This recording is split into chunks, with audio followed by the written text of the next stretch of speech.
'Cause we are the Outlaws. We keep our eyes on the weak, they know that they targets. Hunting for goodwill, we ain't looking for bargains.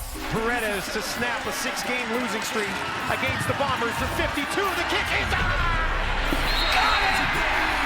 Paredes walks it off for Calgary!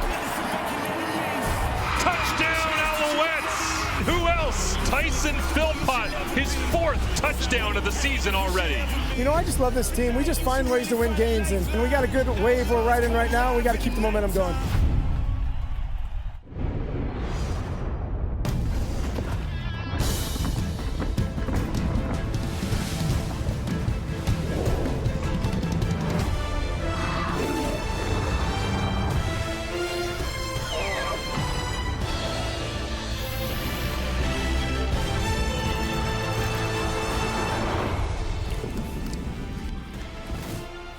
What a start to the season for the defending Grey Cup champs and for Tyson Philpott. His 4 receiving touchdowns is tops in the CFL. The Alouettes looking to start 5-0 for the first time since 2000. And it is going to be a family affair in Montreal tonight with the Stampeders and brother Jalen in town. This marks the very first time the Philpott twins will be facing off. Bragging rights and more are on the line. And with that, hello and welcome here inside the TSN studio. A little Saturday night football coming your way. I'm your host, Laura Dyken. We are going to do this again, gentlemen. We've got Jim Barker, Matt Dunnigan, as well as Davis Sanchez. So, week 5 in the CFL continues to move along. We've got the Owls, we've got the Stampeders on tap. Coach, we'll start with you. What are you going to keep your eye on tonight? Well, Calgary's coming into a tough situation, going into Montreal, the best team in the league, and they're coming in without DeMario Houston has come into their secondary, been a key part. He's out. Dedrick Mills is kind of the key to their offense in that he keeps people off of Jake Mayer. He's out.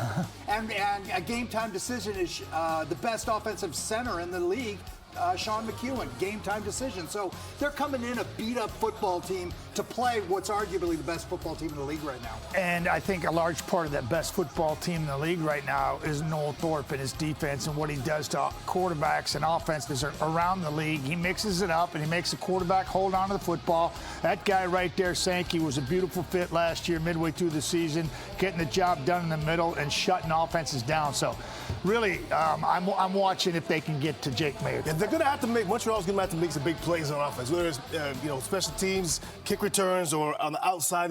There's guys that got to make special plays.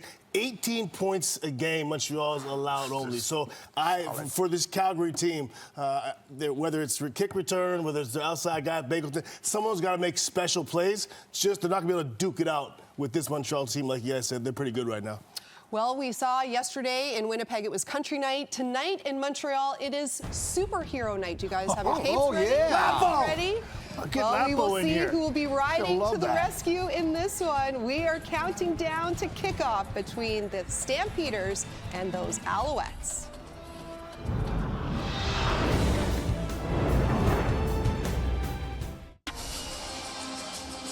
Thanks so much, Laura, and welcome to Montreal, everyone. On a steamy night, it is the scrappy Stampeders trying to come in and ruin the party for the Montreal Alouettes as they've had an unbelievable start to the year. Marshall Ferguson, Dwayne Ford, Kenzie Lalonde, of course, down at field level 4 throughout the evening. And tonight, we're going to be saying the name Philpott a lot. Jalen on the Calgary side trying to live up to his brother Tyson.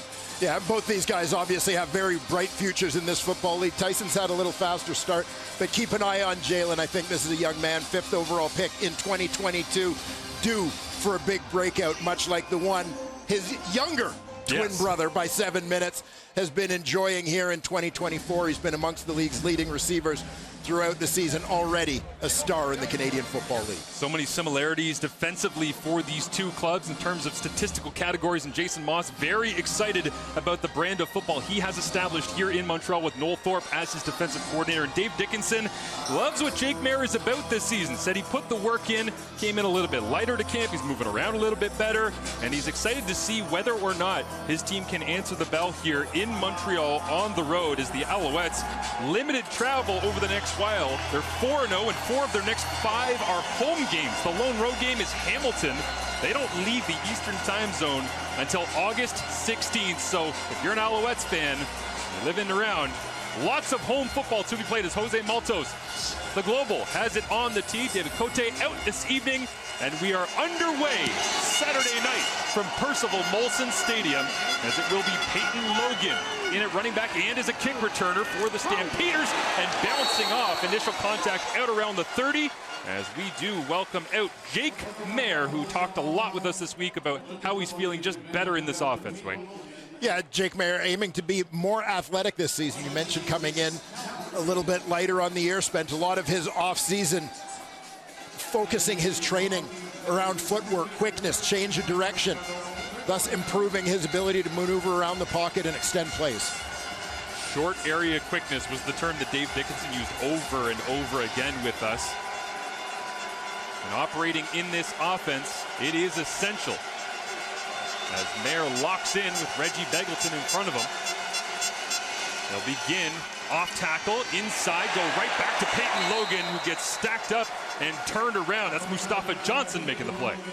Never a surprise to see him involved as we take a look at this Calgary offensive line. Sean McEwen is out there to start. Keep an eye also on right tackle Joshua Coker. Mark and Michelle coming off a big game in which he had 9 catches for 75 yards. The veteran celebrating a birthday today as well. Turning 31 touchdowns in each of his last 2. And that season 9 catches last week against Winnipeg. Michelle is in motion to the left of Mayer. Hard count here on second down as Mayer throws it. And it's incomplete. Reggie Begelton, the intended receiver, but somehow, as always, it seems like 26, Tyrese Beverette is right there, and it's 2-0. Yeah, Beverette, of course, a magnet to the football. This one kind of thrown low and outside as Mayer's trying to keep it away from that coverage. You see Beverette pursuing from the backside, but a tough grab to make for Reggie Begelton. Only team that's better at getting opponents off the field than 2-and-outs, the Saskatchewan Roughriders, back in the win column here in week number 5. And Montreal begins, as they use so many times, with a quick defensive stop. Cody Grace sends this one away. It'll drop down. James Letcher Jr., the returner for the Alouettes, and a big hit in the open field. Is that Keelan Thomas, the Okanagan Sun, who made the play, as Cody Fajardo comes out for the first time here in week 5. Yeah, and great for Calgary to have Keelan Thomas back in their lineup. They missed his effort on special teams. So you see Cody Fajardo remaining undefeated this season. Terrific numbers to start things off for the Alouette QB. Fajardo's completion percentage currently at 75.4%, highest in Alouettes history. It's been the key to opening everything up for him, including a lot of deep shots. We didn't see much of that last week against the Toronto Argonauts, but it was still a win. 30-20 for these Owls as they begin 4-0 on the season. Happy to be back here at home, and they begin with a run as well. And right down the hashes, it's Walter Fletcher.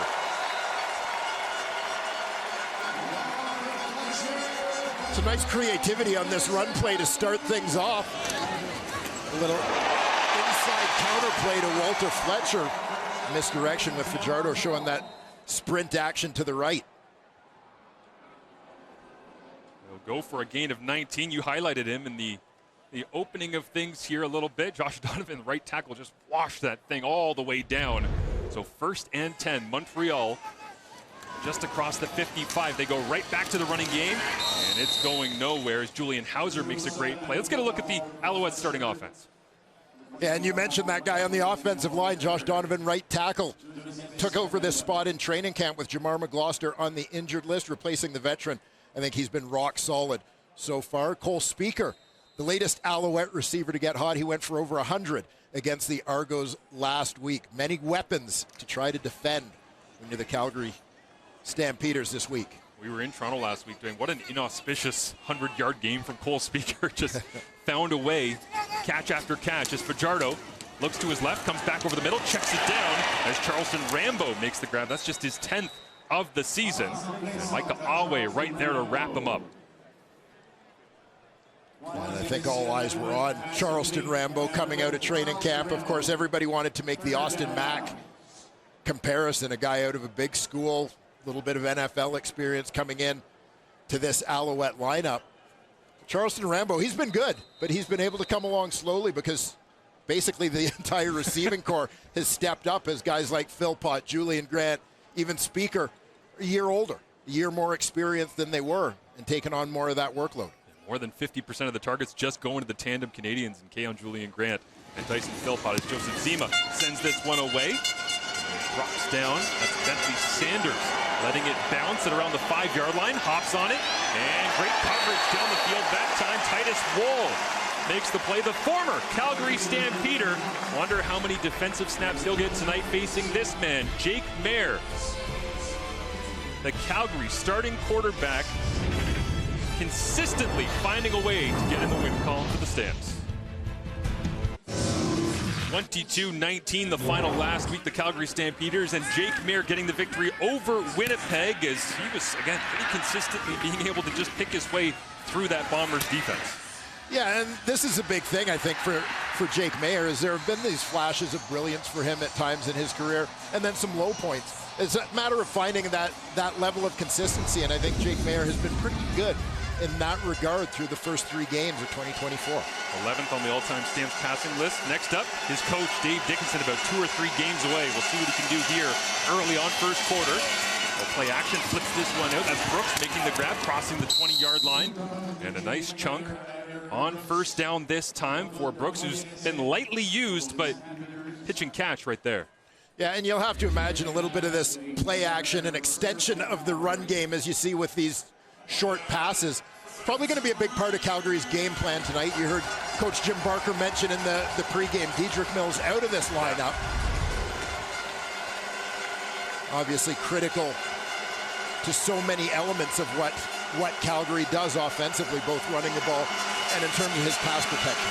Goes for 14 yards, so fresh set here. Maier over the middle, Marc-Antoine Dequoy drove on it, and now they whistle it down. That was Mark and Michelle.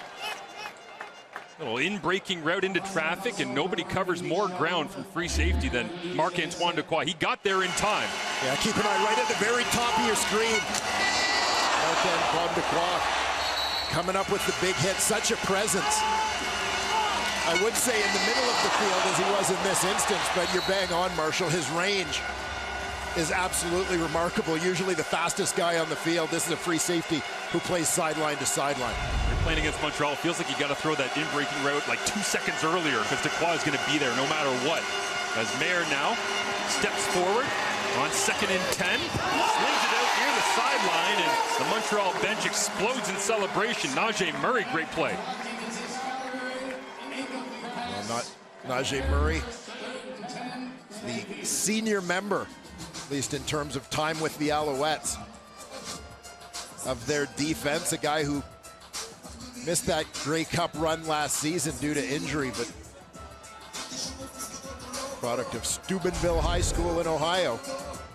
Coming up big here to start the new season. Quick snap this time to the Stampeders specials unit as Grace sends it down to Letcher, who got popped by Keelan Thomas.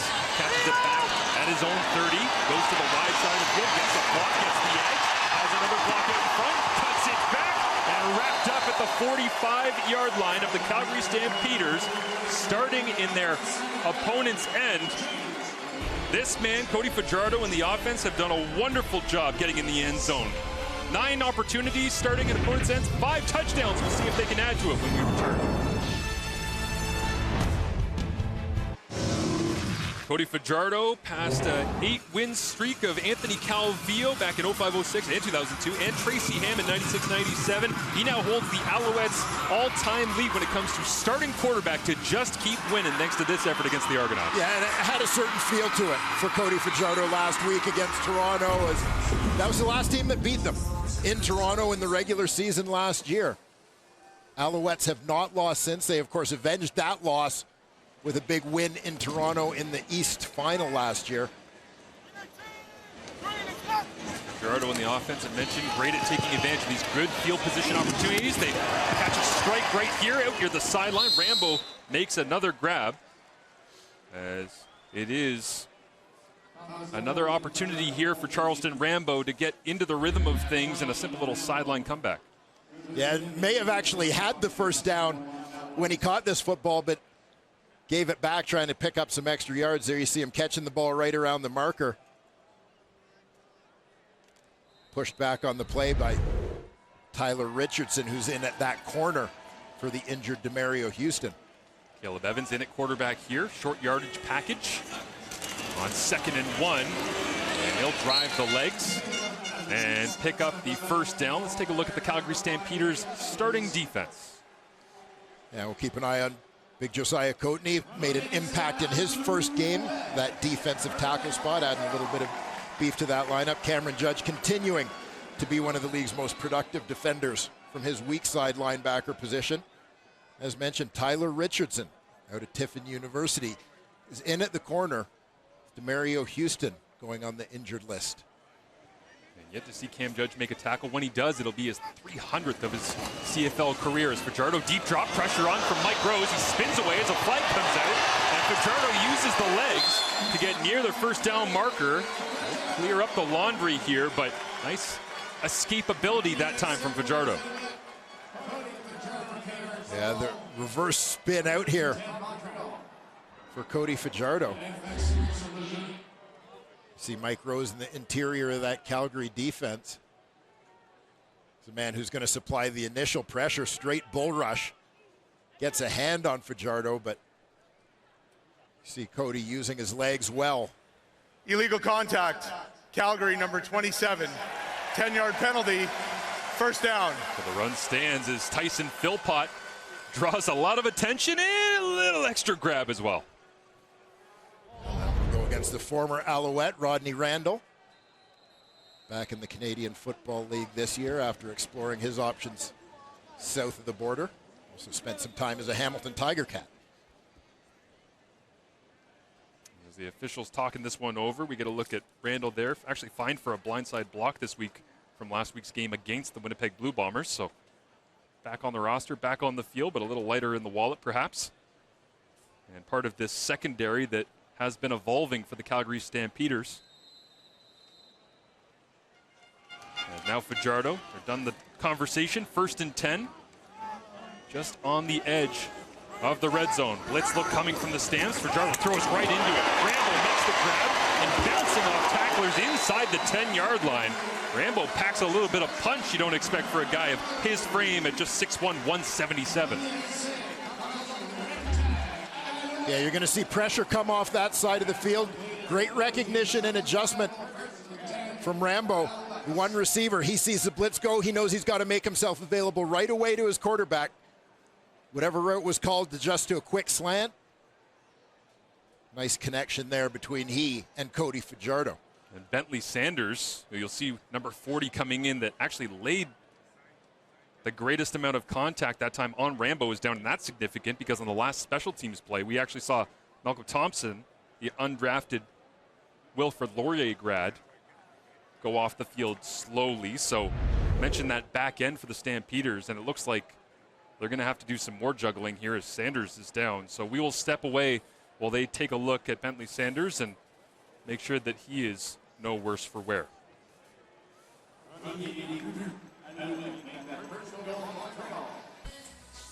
Well, it's Saturday, and that means there's no more football this week. No! Sunday! Sunday football continues tomorrow. The Lions go head-to-head against the Ticats. Tune in 7 Eastern, 4 Pacific, only on TSN, as the top two teams in the CFL in net offense will go at it in the hammer. And the Tiger Cats certainly hoping to try and follow Winnipeg's lead and get into the win column, as Cody Fajardo would love to get into the end zone here like Hamilton and BC have done so many times this year. Again, play fake, flips it out. Tyson Philpott's got the corner, diving for the end zone, and they'll mark him out. And Tyson wanted that one badly, as he and brother Jalen on the field against each other for the first time here tonight. Yeah, and watch all the motion going left to right on your screen. They're going to kind of set up a convoy out there, try and create a lane for Tyson Philpott. Cole Speaker getting out in front to block for him on what is basically a variation of a screen pass. So Fajardo will stand in the gun now. Max protection, blitz is on, gets it away. Wide open, KO, Julian Grant. Touchdown Alouettes, his first of the season, finally. After Philpott gets in the end zone so many times, his Canadian counterpart joins the party.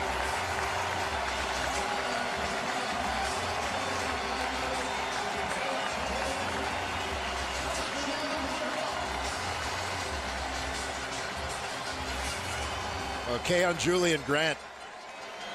Had just a terrific route. You get a feel for his speed watching this one. He's just off to the left side of your screen. Really didn't disguise what he was doing. The defender, Rodney Randall, was playing inside leverage. Hence, Julian Grant made that break to the out at full speed, was wide open from the word go. Jose Maltos adds on the extra point. And as we're talking so much about the Philpott brothers and Canadian receivers, it's kind of fitting based on how Montreal has began this season that they'll end up having a different Canadian receiver get into the end zone. As Tyson actually mentioned to us this week that he's been using Keon almost like he used to Jalen, where sometimes I need to get picked up. I look to my guy, and he gives me a big play, and I get excited. I want to do something special on the field. Here's the touchdown drive, fueled by a 36-yard punt return that got the party started. Yeah, good field position always helps, but you see all the receivers getting involved here. And again, Cody Fajardo back to 100% health and using his legs to not only extend plays, but to make plays. As he did there, here's Tyson Philpott setting it up on the doorstep, and his adopted twin brother, Keon Julian Grant, with the major. 6 plays, 44 yards in under 3 minutes. And good to see Keon Julian Grant healthy. That's the biggest thing. He said to us last week going into the Argos game that he just wants to play every game this year. If he does, that's not going to be the last time you'll see him catching a football in the end zone. As Calgary set to receive here, Peyton Logan, his second kick return of the ball game. Already out across the 35, 40, spins back into traffic as Tyrese Beverett is going to add on to his special teams tally alongside Jose Maltos as Jake Mayer comes back out in 23 verse 24, and it's feeling a lot different right now for number 12. Yeah, and this is great to see for Jake Mayer and the Calgary Stampeders. And part of this is just the recognition on his own part, as Dave Dickinson alluded to with us this week, of recognizing what he needed to do better and taking the action to make that happen.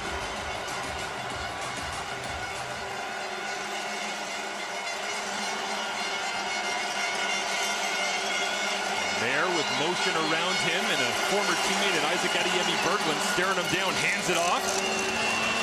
And bouncing in between the tackles, that's B.J. Emmons. As we see the Alouettes starting defense with a few ex-Stampeders sprinkled in.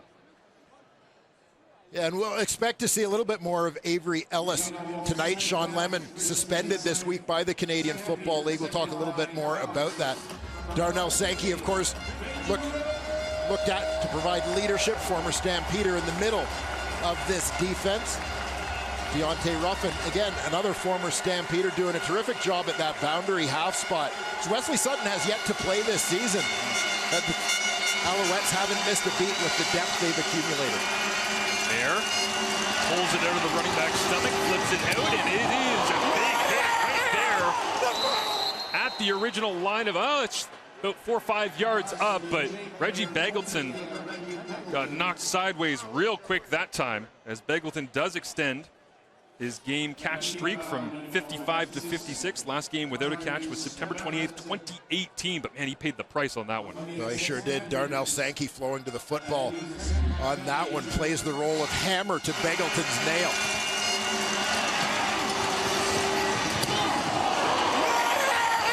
The good news is you dodged Tyrese Beverett. The bad news is he's got a friend. Give it to Jalen Philpott here. Trying to design something to get Jalen involved in the flow and rhythm of this game as he's up around the 50-yard line. And it'll be a gain of about 4.5, 5 yards. And Jalen Philpott has been regularly involved in the Stampeders run game. Get 1 or 2 carries per game for him. You see them try to, again, find different ways to attack this Montreal defense, keep them honest, defending every gap, coming at them with different potential ball carriers, as you see twin brother Tyson on the Owls bench. There with 4 receivers to his left, hands it off, trying to go right down that right hash, but being stopped shy of the first down marker. Running game trying to get churning here, and it's Peyton Logan again getting another touch. Also got to say, one of the more entertaining things so far is the former Stampeder Isaac Adeyemi Berglund, defensive end now for the Alouettes, signing in free agency. Noel Thorpe just gave him a role, it looks like tonight, Dwayne, of just wandering around and trying to cause havoc. Yeah. This is part of Noel Thorpe's middle of the night scrawlings on his notepad that he talked to us about a little bit this week. Sometimes you get an idea, you want to put it on paper before you lose it. Stampeders with Tommy Stevens in at quarterback. They're 6 of 6. Now 7 of 7 in third and short, and Stevens opens up the wheels. We've seen this before from Tommy. He finally gets pushed out of bounds, but you don't expect the wheels to churn like that on the diesel. But Tommy Stevens, a huge run down the left side. There's just nobody home. You're looking at this play going, it's 3rd and 1. Just get the first down. Just get the first down. Oh, go! You know what, Tommy? Keep running. Yeah, I mean, great feel by Tommy Stevens, right? A lot of guys here would have panicked, may have felt that they just need to dip the shoulder and fall forward and get that first down. He saw an opportunity to turn it into something much bigger and put his team in position to score. Great heads-up play from the backup quarterback. 39 yards, takes it all the way down to the 7. Mayer back into the ball game. 4 receivers to his right. Mayer shifts right, back to left, now leads it over the middle. And a big hit. Could see that one getting lined up the whole way by Darnell Sankey, looking to punish. And it's incomplete. Darnell Sankey playing against a lot of former teammates over there on the Calgary side, but no doubt where his allegiance lies the way he's laying the lumber today. Yeah, I think that's one where Peyton Logan says in film, just put it on me when we're down there, okay? Yeah. And I think that's what Dave Dickinson's probably saying too. Maybe upset about the shot by Sankey, but regardless, no harm, no foul. 2nd and goal. Mayer, inside handoff. Peyton Logan driving down inside the 5, and he'll be stopped shy. And now it creates 3rd and goal, and Tommy Stevens is already 5 yards off the sideline, ready to go. Yeah, very nearly a touchdown here for Peyton Logan. Just tripped up. I think it was Beverett that got into his legs a little bit there, but forward momentum carried him into the end zone. Dickinson talks it over with Jake Mayer. Tommy Stevens is in the ball game. Dylan Wynn, Mustafa Johnson, Derek Wigan, another former Stampeder, all dig in on the defensive line. 3rd and goal from the 1. Stevens goes right side this time, trying to get there. Did he? Touchdown, Stamps. It was not easy. Took all 3 downs with goal to go, but Stevens gets the spike, and Calgary's on the board. Tommy Stevens manages to keep his feet. Big body, keeps driving. A little bit of a push from a few of his offensive linemen to help him get there on that 2nd effort. The Stampeders punch it in and now look to even the score with the extra point. Stevens, such a good job that time. 2nd, 3rd, 4th effort. Marc-Antoine Dequoy, anytime he gets involved in the running game, he's pretty good at dragging people backwards. The problem is, Tommy Stevens is 6'5", 241. It's not your average backup quarterback that's pushing his way through. As 8 plays, 65 yards in under 5 minutes time. And the response from the Calgary Stampeders, as expected. Tommy Stevens winds it up and punishes the Wilson. Noel Thorpe frustrated as it's 7-7 early on. Stamps and Owls.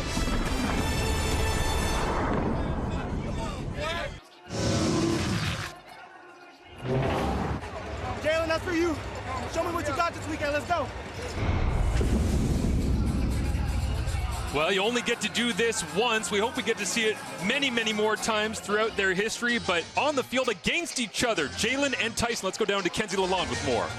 Yeah, Marshall, these two have been inseparable, especially when you go back to the University of Calgary days where they would watch film together, they would cook together, they would eat together. They even shared a car. Jalen joked and used to call Tyson his Uber driver because Tyson had his license first, but now Jalen's the one with the car in Calgary, so Tyson used to rely on him. But they've been even more competitive with one another, going back to minor football at Delta, BC. 1 year, one would win MVP, the other would win wide receiver all-star. Now you look at the CFL and where they are, it's very much Tyson with the upper hand. a championship-winning catch, Grey Cup win. And so this leaves Jalen to be extra motivated to one-up his twin brother this season. Yeah, thank you, Kenzie. They are highly motivated tonight as James Letcher Jr. returns this one across the 30. And there's flags down in behind the play. Really physical special teams game here early on, but there's no doubt that the heartstrings are being tugged in multiple directions with, I don't know, 10, 15 family members. Montreal number 9. In attendance. 10-yard penalty. Colleen there. First down. He decided to go with the Stampeders jersey Alouettes hat, whereas Dad went for the more traditional, I love my kids jersey split. Split it right down the middle. And of course, you look at the cap, the initials, big C for Corey. Dad is former CFL star, running back with the BC Lions. J for Jalen, T for Tyson. It's a pretty good trio. Not bad bloodlines right there. How did Colleen make the decision? Could it have been an Owls jersey, a Stamps hat? Was it, what was? How do you make that choice? I don't know the process. There is no wrong answer when you're picking between these two, which was actually something we talked about with Dave Dickinson of what was the differentiator when you were drafting? Like, how close were you in Calgary to actually taking Tyson instead of Jalen? He said, I don't know, man. Jalen had a couple more injuries, so we took Jalen. Yeah. Fajardo and the Alouettes offense with Tyson Philpott on the field. Go back to the air and on cue. There is number 6, big hit this time as Brandon Dozier makes the tackle. Dad refusing to give up the crown athletically in this family. Yeah, we talked to the boys a little bit about it this week, and they suggested, growing up, Dad was part of the competition too. It was a three-way thing, as he apparently refuses to admit that his boys might be able to beat him in a race to this day. Short yardage team is in for the Alouettes here with Caleb Evans in the fold. There's Tyson, an explosive start to the year. Backed up deep in their own end, they go for it, and Evans has got that. No problem whatsoever. But the Montreal record for receiving yardage in a season, Hal Patterson in 1956 had 1,900. And right now, Philpott is on pace for somewhere in and around that range, if and hopefully he can stay healthy all season long. Yeah, the question became, with the departure of Austin Mack in the offseason, who would become the #1 receiver in Montreal? And I'm not sure it's been decided, but it's nice to see a couple of young guys battling it out. Former high draft picks for this team in Philpott and Julian Grant. Last play of the first quarter, barring penalty here as they get it on a little swing screen to Tyson, and he adds to his stellar catch percentage on the year. Came into tonight catching 85% of his targets. Most intriguing thing to me, the brothers talked about copying each other. Tyson saying, I watch how Jalen runs his routes. How'd he get open? How do I use it? Well, these two teams are acting like twins right now as well. Back and forth, 7-7 as we continue into the second quarter in Montreal.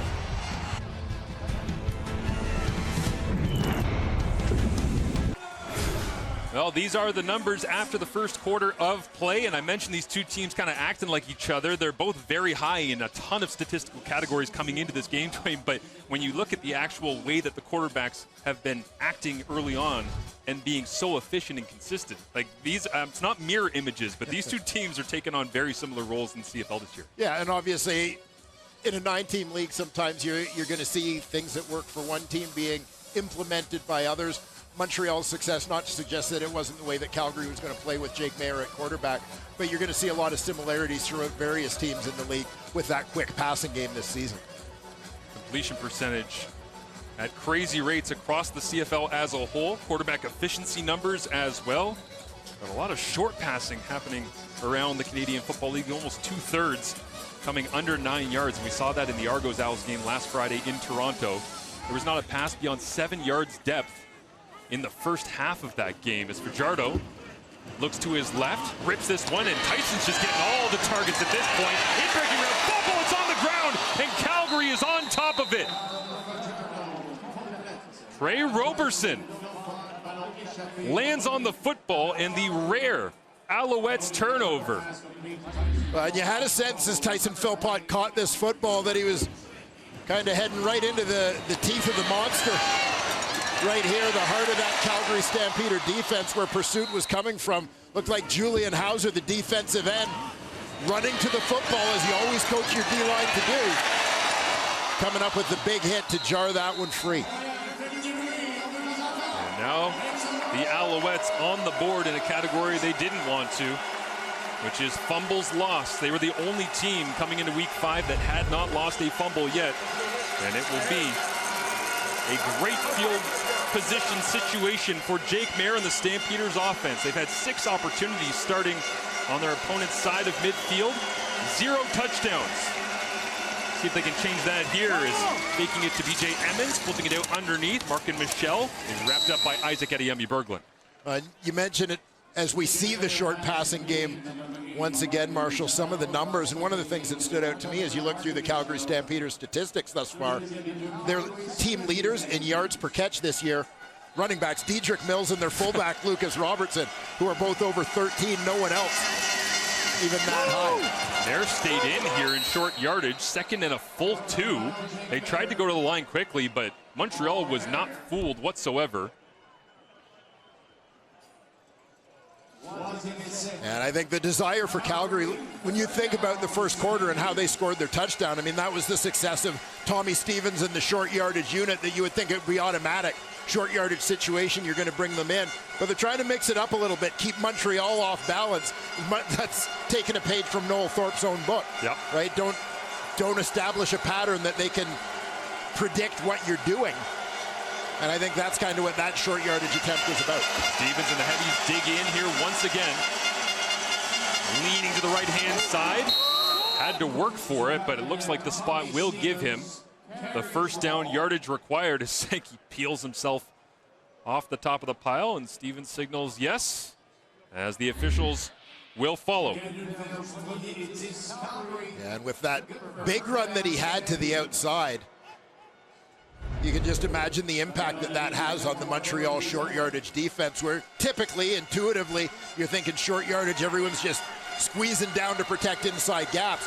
Tommy Stevens is going to keep them honest with runs like that first one he had. 16 rushing touchdowns in Stevens' career. Peyton Logan back in the backfield here. A little token fake to him. Now check it down underneath, and another big hit. Dubois flying around down from his free safety spot, and I say he's playing free safety, but who's actually playing any position in this Alouettes defense? Yeah, always tough to say, and as you notice, Montreal goes with a 3-man front, 3-man rush here, so you've got 9 guys in coverage. We're basically saying, you know, yeah, go ahead, throw the ball. You're not going to have anywhere to go. Great response from Noel Thorpe to your question this week, Dwayne, about the creative process. He said, well, everyone thinks that Tyrese Beveret's a weak side line. He's not. I don't know where anybody's actually playing. We'll see where they line up here as Maier gets it out quickly. It's complete to Reggie Begelton across the 20.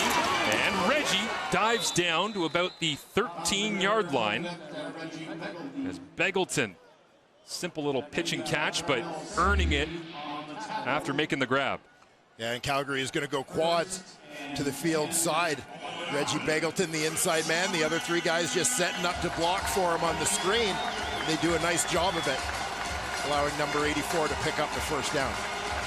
The Alouettes facing something that they haven't much at all throughout this season. Trailing in a football game. They just haven't had to go through much of it this year. 5 minutes total in this season they've been behind. Can Calgary put them in that spot now? It's a completion of Peyton Logan, but once again, the rallying Alouettes defense with Tyrese Beveret there to pull him back. Yeah, and I just want to continue on the thought that you started earlier, Marsh, about Noel Thorpe and that breaking the mold, basically. That, yeah, traditionally you think about offense and defense, and there's an aspect of offense that is about identifying who's playing certain positions and where is that person lined up. Noel Thorpe makes that very difficult to do, the way he kind of puts the names in a hat, shakes it around, and lines them up wherever. Just a nightmare for a quarterback to have to identify people. Is here, Maier flips to the right, comes back to the left, and they'll send this one straight into the Percival Molson turf. As right on cue, they bailed the defensive end Isaac Adeyemi-Berglund out into a zone, and it was exactly where Maier was looking.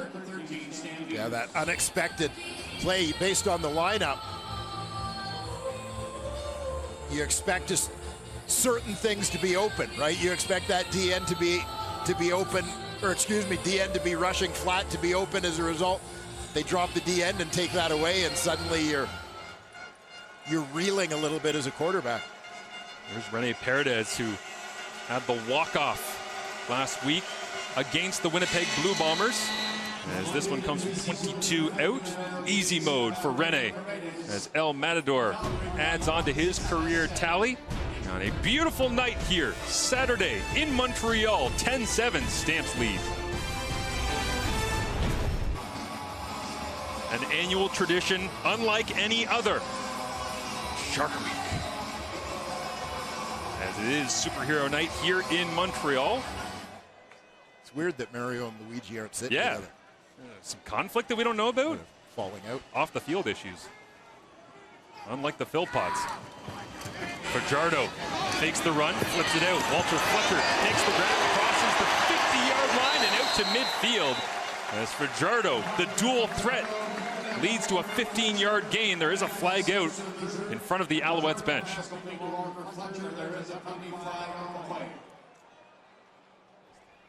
Illegal contact, Calgary.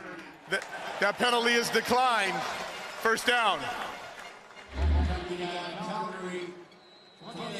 Yeah, they get two backs in there. Jeshrin Antwi in the backfield carrying out the run fake. Montreal looks to take advantage of the versatility of Walter Fletcher, moving him around a little bit within that offensive set. Again, little run fake. Keon Julian Grant, who had the major earlier, makes the grab here. Walter Fletcher, been a great part of this offense so far this season. A little screen pass touchdown back against the Edmonton Elks earlier this year, but on the ground, he's been setting the tone in a great pairing with Cody Fajardo's running ability. Yeah, and it's an interesting mix that the Alouettes have in that backfield this year, of course, with William Stanback moving on, doing his thing with the BC Lions this season. Walter Fletcher gives a little bit of a different look, but the Alouettes also able to work in a little bit of Jeshrin Antwi and Sean Thomas Erlington as well. Pressure look here, over the middle, intercepted! Fajardo picked off, coming back the other way.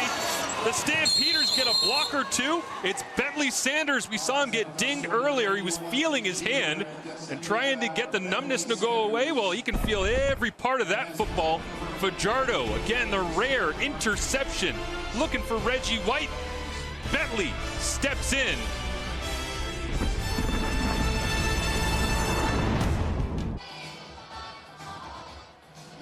Bentley Sanders, the safety, the man of the moment. He's playing deep on this one. You're going to see the number 3 receivers basically running a little in route in front of him.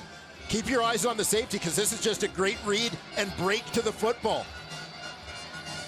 Doesn't start dropping because he doesn't feel threatened. He's just hanging in, sees that ball coming, and steps underneath to take it away from the receiver. Fajardo 10 of 10.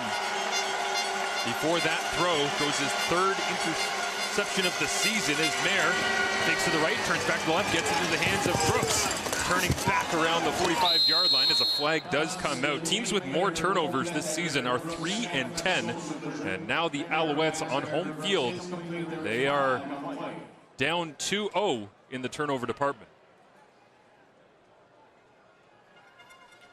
Holding, Calgary number 80, 10-yard penalty, repeat first down. Markin Michel gets the call that time, trying to block on the edge for Brooks. And Markin Michel lining up in the slot. Again, going quads to that field side, setting up a different version of the screen this time. Just hanging on a little bit too long as Brooks went to the sidelines. His man got on his outside shoulder. There with a full running Dylan Wynn into the line of scrimmage. Flips it out. It is complete to Markin Michel. Really working the edges right now, the Calgary Stampeders, just trying to get it anywhere away from Darnell Sankey and Tyrese Beverett. Well, we've seen that look you mentioned a couple of times on this series already, with Dylan Wynn kind of starting a yard or so off the ball, picking one side or the other, and just hitting the line running. The big old battering ram working that offensive line. Not hard to recruit him to come play for Noel Thorpe and the Montreal Alouettes. Mutual appreciation of that type of physical football as Jake Mayer hits the back of his drop, flips it out. It is complete. B.J. Emmons puts his shoulder down into Marc-Antoine Dequoy. And big collision that time as Emmons has a word. Second and long. A huge chunk of it back. And I love Emmons' approach as the ball carrier on this one. You don't have to just take the hit. You can give a little punishment too. Good collision there between a couple of tough football players.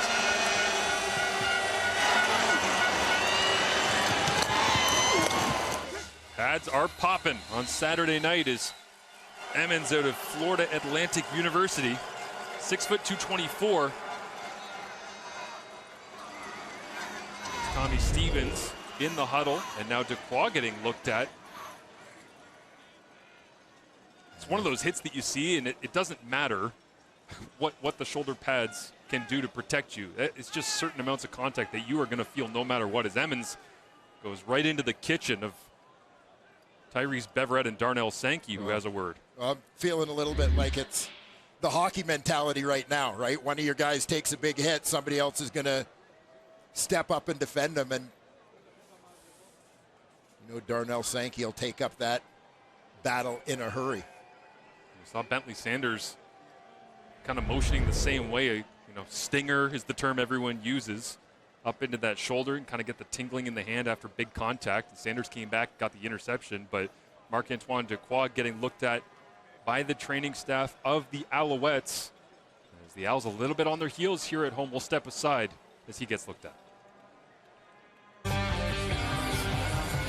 Marc-Antoine Dequoy makes his way off the field and heads toward, looks like the locker room there. We'll get an update on his availability when we can. Right now, it's third down, and Tommy Stevens is going to look to throw. Coming out of the injury timeout, Marky Michel wide open, jumps back inside and wrapped up inside the 20-yard line. So Tommy Stevens with a 30-plus yard run and now a completion on third down. And for the number of snaps he's playing, he's certainly having an influence on the outcome of this one. And this has given Montreal a little bit of a taste of their own medicine. Markin Michel is lined up in the slot, but you get this short yardage look. Remember, Montreal hit the touchdown pass to Cole Speaker last week against Toronto on the fake QB sneak, with Caleb Evans putting the ball up top.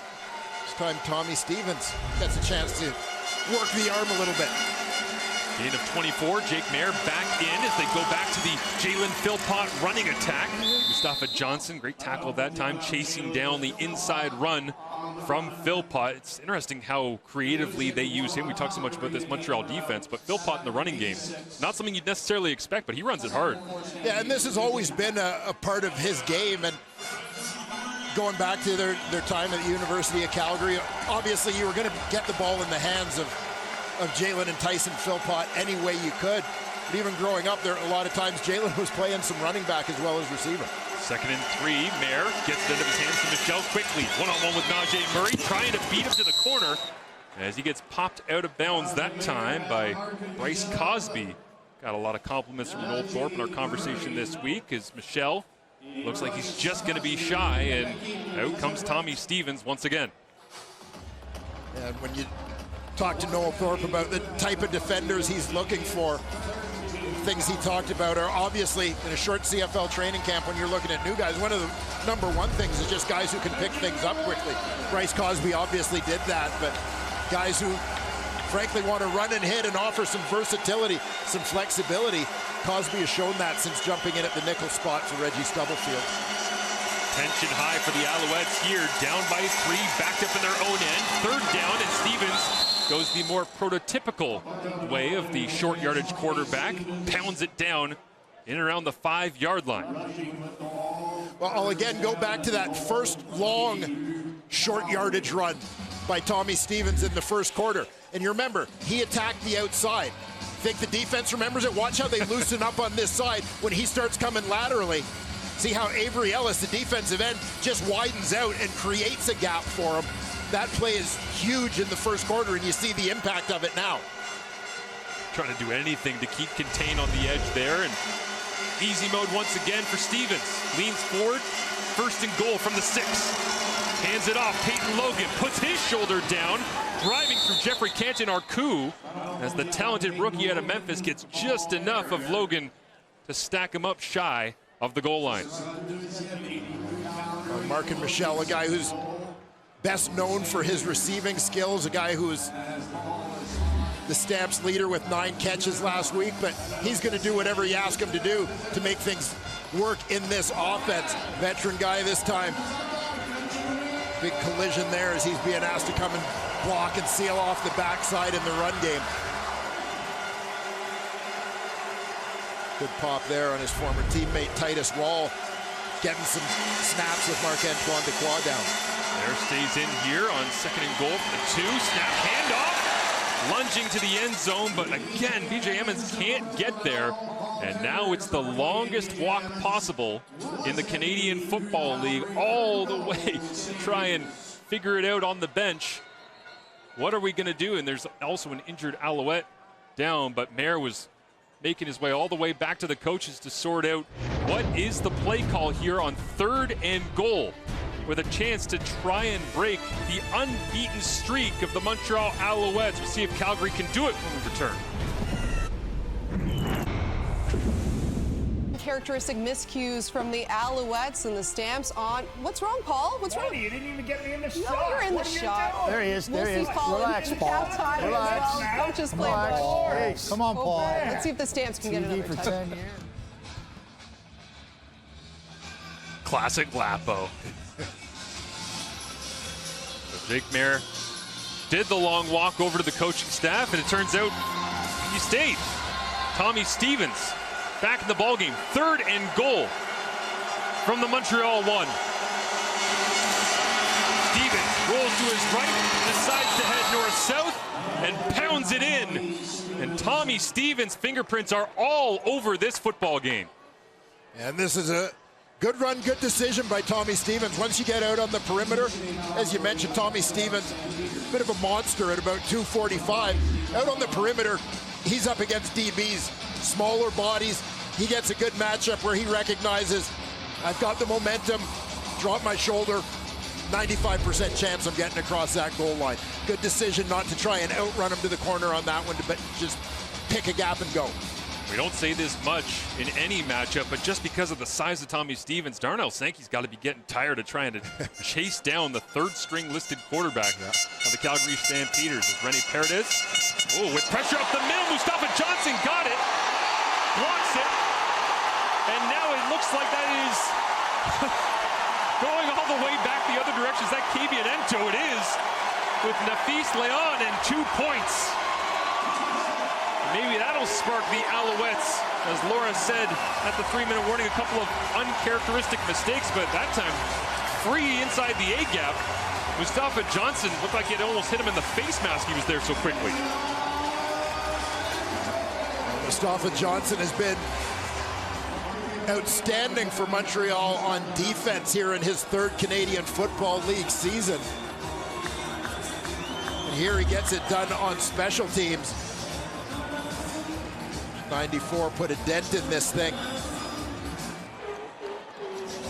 He gets a piece of the football, and his fellow former Colorado Buffalo, Kabian Ento, scoops it up for 2 points going the other way. 2 sacks on the season for Mustafa Johnson, and add that one on. The only team to have blocked a kick so far this season was the Calgary Stampeders. They've done it twice. And now you can add Montreal to that. You're against Calgary, and Kabian Ento getting all sorts of praise this week from Noel Thorpe. As Dave Dickinson, not the happiest about that, but any momentum for Jason Moss's club, he'll take right now. Well, those are the kind of plays that Jason Moss loves, right? Plays where a lot of people kind of mail them in, take them for granted. Yep. Of course, they're going to get the kickoff. He wants his guys going full speed on everything, because even once a year, that might happen. Turn here from James Letzer Jr. They continue to bang on special teams. We do not end a special teams rep in this Week 5 Saturday night game in Montreal without about half a dozen uniforms picking themselves up off the turf as Tommy Stevens finishing off that touchdown drive, 16-9. And again, mentioned it earlier on, Dwayne, but Montreal in this offense, they have not played from behind more than 5 minutes total the entire season. 240 minutes played, 5 minutes trailing. A bit of a different spot for them to be, and here was going to happen at some point. But Calgary has put Fajardo in behind with the interception. Bentley Sanders earlier. Easy completion this time. Tyson Philpott also had a fumble earlier on. Micah Awe ripping at the football. And they'll whistle it down about the 32. A pretty good job again by the Stampeders of bottling up Tyson Philpott after he makes the catch. Again, just a quick slip screen coming underneath. David Ford progress up around the 35. Quick slant this time. That nearly intercepted as it was intended for Charleston Rambo. Julian Hauser's got a knack for finding the football as Ben LaBrosse making the play. Well, Ben LaBrosse feeling right at home wearing red and white on this field as he spent part of his college career playing for McGill. This, of course, being their home stadium. Montreal guy, also played Cégep football at Vanier College for a stint at Syracuse University. Wildly athletic. Enjoyed watching him perform at the CFL Combine this year in Winnipeg. Drafted high and making plays here in the CFL regular season as Eric Brooks back to return, heads for the field side of things once again, has the speed, runs away from Jared Andrews, cuts it back, and he'll be brought down. What a tackle that time. Joseph Zima was the last line of defense as Eric Brooks added a little bit of pop to a Stampeders return game that's been struggling early on this season. Yeah, nice looking return from Brooks as he gets to show off his speed. But I also want to give a lot of credit to the play by Zima as he's able to turn that one back inside, not let the speedy Brooks get to the sideline on him where he'd have been gone.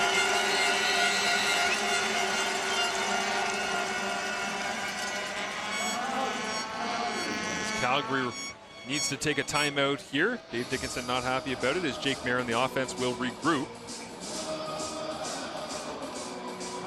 A lot of credit to Dave Dickinson and the Calgary Stampeders offense in this ball game as we found ourselves talking a lot about their backup quarterback, Tommy Stevens. Yeah. And, you know, to me, this is about game plan, but also understanding your roster, understanding all of the assets that you have on your roster, not getting locked into, well, Jake Mayer's our quarterback. Jake Mayer has to be the guy throwing the ball or has to be the guy on the field. Tommy Stevens brings some unique things that can be difficult for defenses to defend, and we've seen that here in the first half. Yeah, and it requires no ego from Jake Mayer. That's not an issue. He just wants to win football games. He'll flip it out, complete. Peyton Logan gets the corner and gets pushed out of bounds near the Montreal bench that time. Tyrese Beverett, as always, right there to make the play. Again, look with the two American backs in the ball game. Peyton Logan and B.J. Emmons in for that one. Little misdirection. Run look to Emmons before dumping that one off to Peyton Logan in the flat. Two teams have split their last 16 matchups since 2014. Back and forth battle here in the first half. As Logan takes the rock this time, fires the Pistons, off to the races, and he'll get pushed out of bounds. Najee Murray is the one that finally catches up to Logan after all of those quick little flat catches and getting beat up by Peyton Logan earlier on. He gets a little bit of breathing room this time for a gain of 42. A nice burst here from Peyton Logan. Dylan Wynns trying to get there. Right in the hole, but just unable to get off the block. Not sure if there might have been a little bit of a clutch there, but regardless, big play for Logan in the run game. Fourth straight score zone possession here for the Stampeders. Mayer leans into this one and rips it at Reggie Beggleton, as it is a touchdown for the Calgary Stampeders, extending their advantage here in Montreal. Well, the always reliable Reggie Beggleton Lines up in the slot. He's just going to make the quick bend out on this one to the sideline. Again, the corner, if he's lying backed off, just makes that break in front of him. Easy bit of pitch and catch between he and Jake Maier. Always loved the body language of a quarterback who's had his backup, his third stringer, getting touchdowns here and short yardage there, and he just leaned into that throw and ripped it. It exploded out of the hand of Jake Maier, and perfectly on point for Reggie Begelton, as nothing prettier than a well-thrown and caught football on a Saturday night in Montreal with the sun setting. And here you'll have a look at Jake Maier, and just the confidence that you alluded to in the way that he delivers that strike for the touchdown. Nice help in the blitz pickup there from Emmons, who's demonstrated tonight that he doesn't mind a little bit of physical play. Great shot by our CFL and TSN crew here right down the line as Maier and Begelton celebrate, as Begelton really has become the consistency in this offense that Jake Maier kind of feels like needed in order to get established as the Stampeders starting quarterback. And now you see the number of consecutive games that Maier has been starting for the Stamps. Longest active streak since Henry Burris started 69 straight games. It's the time of possession for two teams that are excellent at it. Calgary's advantage, 19 minutes to just 9 minutes. They have really controlled this first half. 23 big ones on the board as well, as a big open field hit on the block that time, as Letcher will finally get wrapped up and brought down, but more adventures on special teams. As Bailey Devine Scott, a global. Yeah, this is a bit of a roller coaster ride for Devine Scott. Watch him coming down here. Takes one right in the mouth. Oof. From the off returner, but watch what he does. Picks himself up off the ground, goes and makes a tackle. Sure, why not? I'm here, I might as well do it. Yeah, and it makes it hurt a little bit less for at least a second. But he's still in recovery mode over there. Can't blame him. Sean Thomas Arlington is as solid a human being as you will see in the CFL. As Reggie White makes the grab, leans across the 45-yard line, gain of 13. And inside the final 3 minutes here, Montreal will go quickly, down 23-9. And if that first down play is any indication, Cody Fajardo is just going to take what's given here by the Calgary defenses. They just don't want to give up a late one, sitting off a little bit on that play. Pressure off the edge, check down taken as Kalen Julian Grant sat down and then goes yards after the catch, as always, with a big body Canadian receiver out of St. FX. Yeah, we've talked about this regularly with Keon Julian Grant. The yards after catch aren't just about making people miss. Sometimes it's about keeping people from being able to hang on, fighting through tackles. That is not a play that should result in that many yards. Full credit to Keon Julian Grant. This time they swing it out. It's complete. Walter Fletcher trying to get him in space. As a minimal gain up to the 50-yard line. 48 seconds remaining.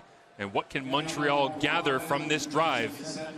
Try and send some momentum into the second half as Jason Moss is all over the radio and the play sheet on the sideline trying to dial it up for Fajardo. And it'll be interesting to see, obviously, time to take shots at the end zone here, but if they get into a situation where they're thinking field goal, they don't have David Cote. It's Jose Maltos, who I don't believe has the same range. Fajardo goes first to second read, comes back over the middle, complete. Tyson Philpott had his first career lost fumble earlier on in this game, but this goes for 10 yards and another first down. Fajardo buying a little bit of time on this play as the Alouettes will stay in that no-huddle mode. Julian Grant and Tyson Philpott to the left of Fajardo. He goes right, dumps it down. Walter Fletcher one-on-one with Cam Judge. Fletcher wins the battle, turns the corner, cuts back down at the 10-yard line. And 14 seconds remaining. And what does Jason Moss have now as the one go-to call to get into the end zone? Yeah, you'll see Fletcher just leaking out on that one. Almost like a screen without the lead blockers, and he demonstrates that he doesn't need them.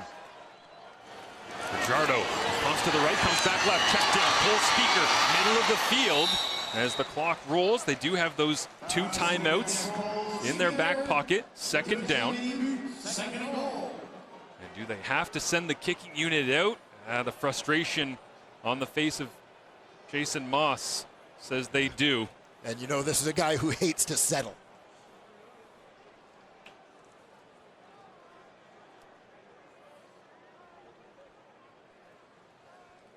Playing the odds will be Jose Maltos and that kicking team. You see his 2023 numbers. You just know Jason Moss is already in mind going, I could have done, I should have. He's going through 15 different offensive plays trying to figure out what he could have dialed in there for Fajardo, but he will get some points out of this as Jose Maltos clears the outstretched arms of that front for the Calgary Stampeders, a Stamps team that has come on the road here. Jake Mayer said early in the week in practice that he wanted to see them answer the call, go into a hostile place, and realize it's just us, nobody else around us. Well, a little support from the birthday boy, Mark and Michelle. Michelle with a strong effort last week. I mentioned those 9 catches for 75 yards and a touchdown. Had himself going early in the first half here tonight. Markin is standing alongside Kenzie Lalonde. Well, Markin, your team has an 11-point advantage here against a team that's 4-0. Just what are you liking about your group's performance so far? We're playing football. That record doesn't matter. This is another game that they got to come out here and play football. We don't care about what they've done in the past. The present is right now, and we're here to go ahead and get it. 31st birthday for yourself here, so happy birthday. What would it mean to you to get this win here? It means a lot to get this win. Not because it's my birthday, because I'm a competitor. Today is my birthday, but it's a work day, so we got to come out with this dub. Appreciate the time. Appreciate you.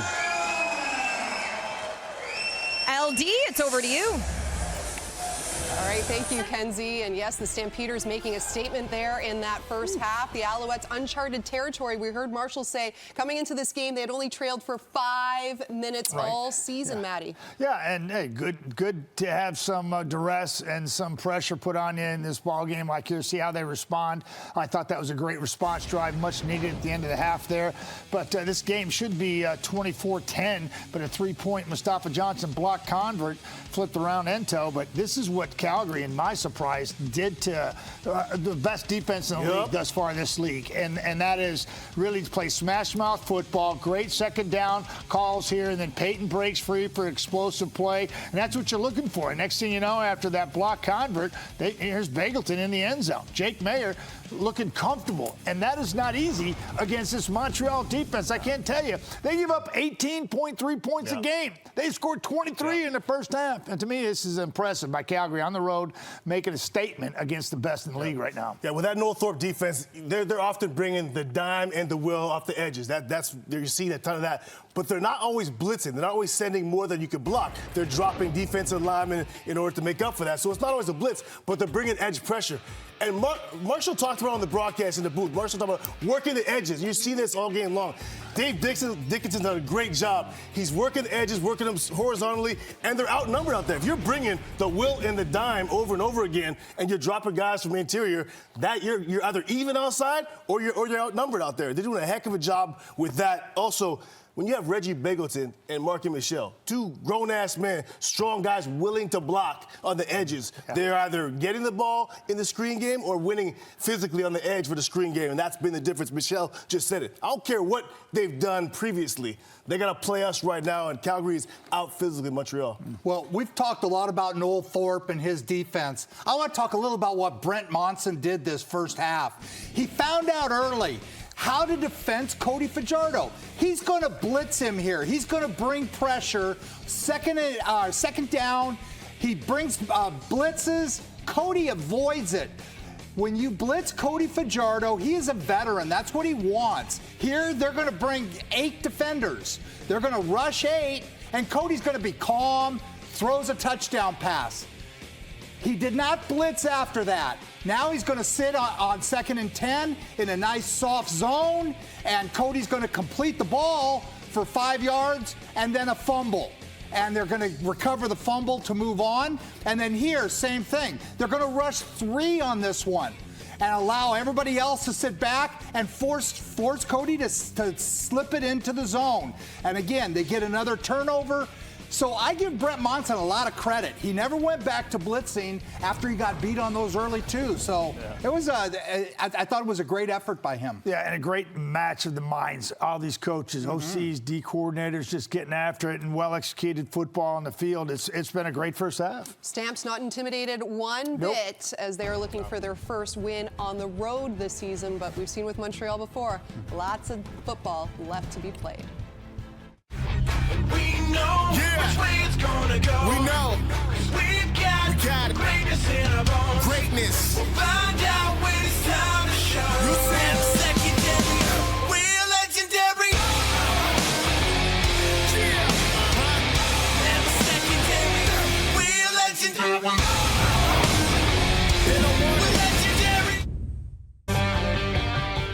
We saw the Bombers pick up their first win this season yesterday. Will the Ticats grab theirs tomorrow? The Lions are standing in their way. BC Hamilton wraps up Week 5 here on TSN.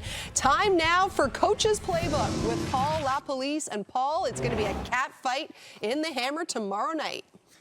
Yeah, and if you love offensive football, you got number 1 and 2 in the CFL in offensive yardage. You also got 2 really mobile quarterbacks. I know you're saying, wait a minute, Vernon Adams mobile. What about Bo Levi Mitchell? Bo Levi Mitchell has scrambled better than I've seen him any time in his career.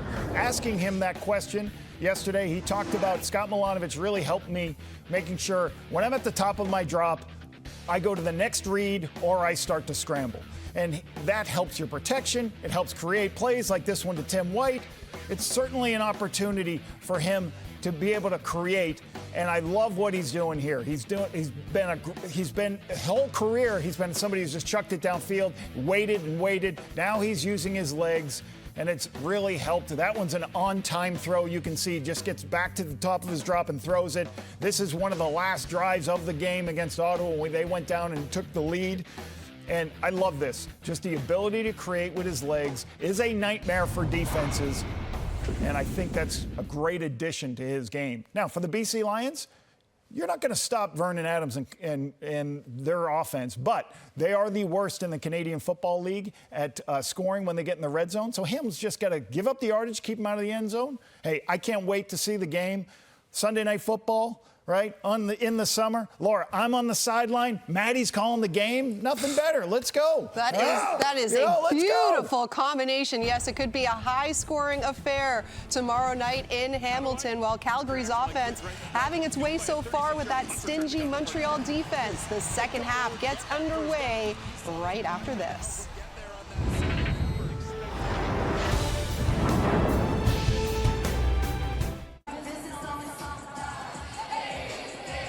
The statistics after the first half of action here, the Calgary Stampeders in control, and you can see the passing yards certainly ripping it all over the place are the Montreal Alouettes, but still playing catch-up, and that's because Tyrese Beverett has been trying to find a way to get a stop against the Calgary offense. Let's go down to him and hear from Kenzie. Well, Tyrese, let's just start with missing Marc-Antoine Dequoy. We saw him walk away with an arm in the sling. Just how will you guys move forward? I mean, you know, he's a big piece in our defense, but we have the mindset of next man up. You know, we expect the next man up to come and play just as good as Marc Dequoy. For some of those conversations in the locker room in terms of adjustments coming into this second half?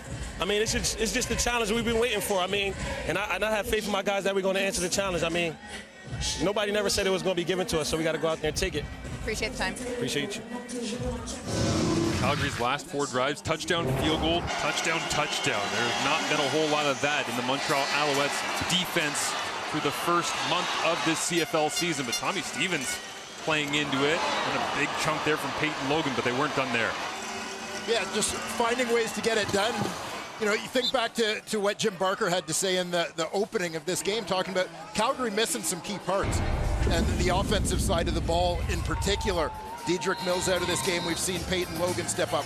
We've seen Tommy Stevens chip in the running game, another guy who's seen as a backup. So it's a lot of guys stepping up to find different ways to make plays, and obviously a well-called game for Calgary as well, staying out of the teeth of the Montreal defense. Great to have you with us here. Start of the second half.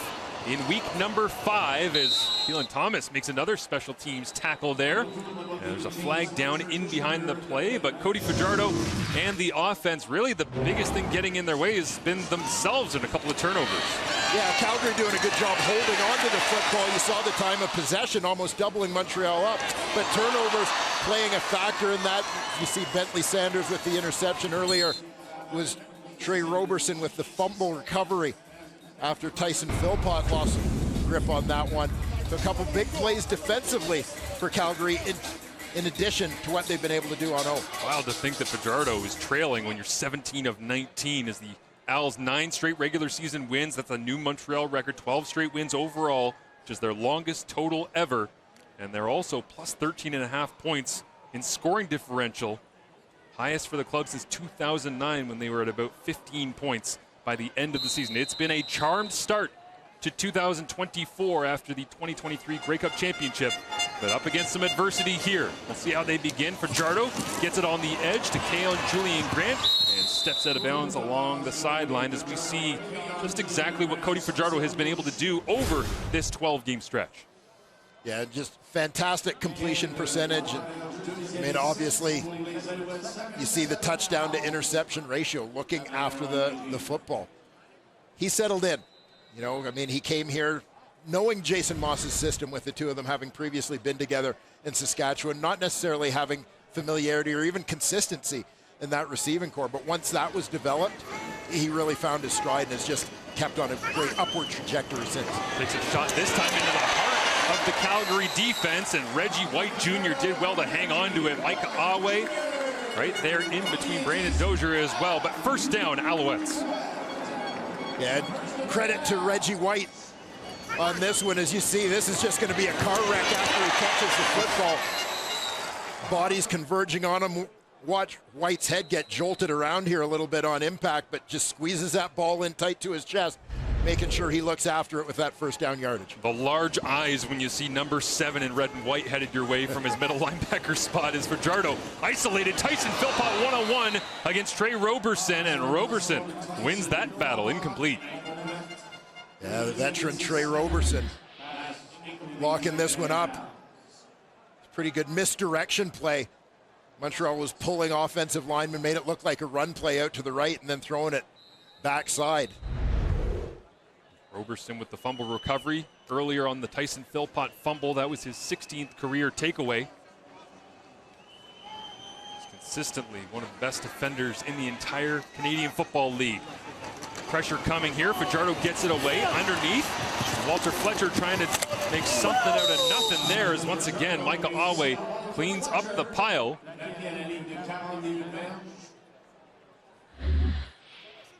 And if you like good old-fashioned physical football, a lot of fun getting to watch the two middle linebackers in this one, Micah Awe and Darnell Sankey, flying around doing their thing. Awe in his 7th CFL season. Go to Texas Tech, earns a trip back to the sideline to get some rest. Now Joseph Zima will kick this away. High spiraling boot. Drops down to Eric Brooks, who has to backpedal all the way to his 15. Now tries to take the long way home. Cuts back up through the middle of the field. And it'll go as a 7-yard return as the Calgary offense, led by Jake Mayer, come back out onto the field, facing a suddenly a little bit beat up Montreal Alouettes defense. Who will hold the Bronze Deer this year? Tune in to the final round of the John Deere Classic tomorrow, 3 Eastern, noon Pacific on TSN. Some golf to round out your weekend. Is plenty of moving pieces in this Montreal defense. Dwayne, set it up for us. Yeah, Marc-Antoine Duquois goes out at free safety, injured in the first half. Najee Murray moves over to safety from field half. Bryce Cosby nickel to field half. Titus Wall in at the nickel spot. Plethora of changes moving and shaking here is the completion of Mark and Michelle. And we've talked about the creative process, obviously, of Noel Thorpe and what he wants to do, where everybody's kind of positionless. It's easy to do that when you got everybody on the same page and healthy. Can he still do that with Marc-Antoine Duquois out and Sean Lemon suspended? Well, and And I think part of the reason he can is because he asks guys to do so many different things. Whatever their nominal position is, you're being asked to fill so many different responsibilities. Now you may just be starting off lined up in a different spot, but you're not being asked to do something you've never been asked to do before. Keep our eye on it here on 2nd and 5. Jake Mayer looking underneath once again. Darnell Sankey right there to tap down Mark and Michelle, who's going to have a ton of grabs by the end of this one, it feels like. But it is a first down for the Stampeders. Now, I would anticipate as well, one of the other things that you'll see a little bit in the second half of this ball game as we take a look at this play is Montreal loses a starting Canadian on defense. In order to balance that, expect to see a little bit more of Jeffrey Cantin-Arcou, who's a rotation guy, plays different personnel packages. Their first-round pick, the linebacker, and also Derek Wigan as well, getting into that D-line rotation. He and Isaac Adeyemi Berglund. Cantin-Arcou on the field right now is they'll hand it off to B.J. Emmons as Noel Thorpe trying to dial this up defensively, chewing on that gum harder than ever this season as he continues to trail, but they have been stellar. Yeah, whatever he's doing, it's been working for him thus far. Again, you heard the guys talk about it in the studio at halftime. Big part of Montreal's success this season, without question, has been the strength of that defense. So the offseason thought process was to hit the ground running. We didn't dial it back in training camp. We actually accelerated the learning because we had a lot of guys come back, continuity, but also the free agency pickups, veteran guys that we trusted could do it. See what they call here on 2nd and 7. The specialty of the Alouettes defensively. They'll dump it off underneath will the Stampeders, and cutting back into traffic and getting the first down. It looks like that is Peyton Logan, shifty underneath, somehow finding a way. Darnell Sankey on the tackle. Yeah, and it continues to be the right play calls at the right time for the Calgary Stampeders. Peyton Logan here slipping out on the screen. Picking up a couple of nice blocks along the way from fellow receivers and offensive linemen. Clearing the path for him to pick up that first down. Oh, the sidearm delivery that time from Jake Mayer, curving it around Avery Ellis as they go back to the running game, and right down the middle of Percival Molson goes Peyton Logan once again. And Peyton Logan has demonstrated nice patience in the run game. We saw him with a long run. Watch for the little kind of skip step he does here. Just a little hesitation right there. Set up the block, then pick your spot and go. This 5'8", 195 kind of came in as a return specialist, but putting in great work here. In the backfield, Tommy Stevens, speaking of putting in great work in week number 5 on 2nd and short. Tommy Stevens pushes his way behind the left side of that offensive line, led by Bryce Bell, the 2nd-round pick from 2021 out of Wilfrid Laurier.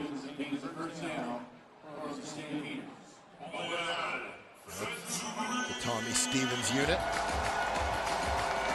continuing to have success, and the Calgary offensive line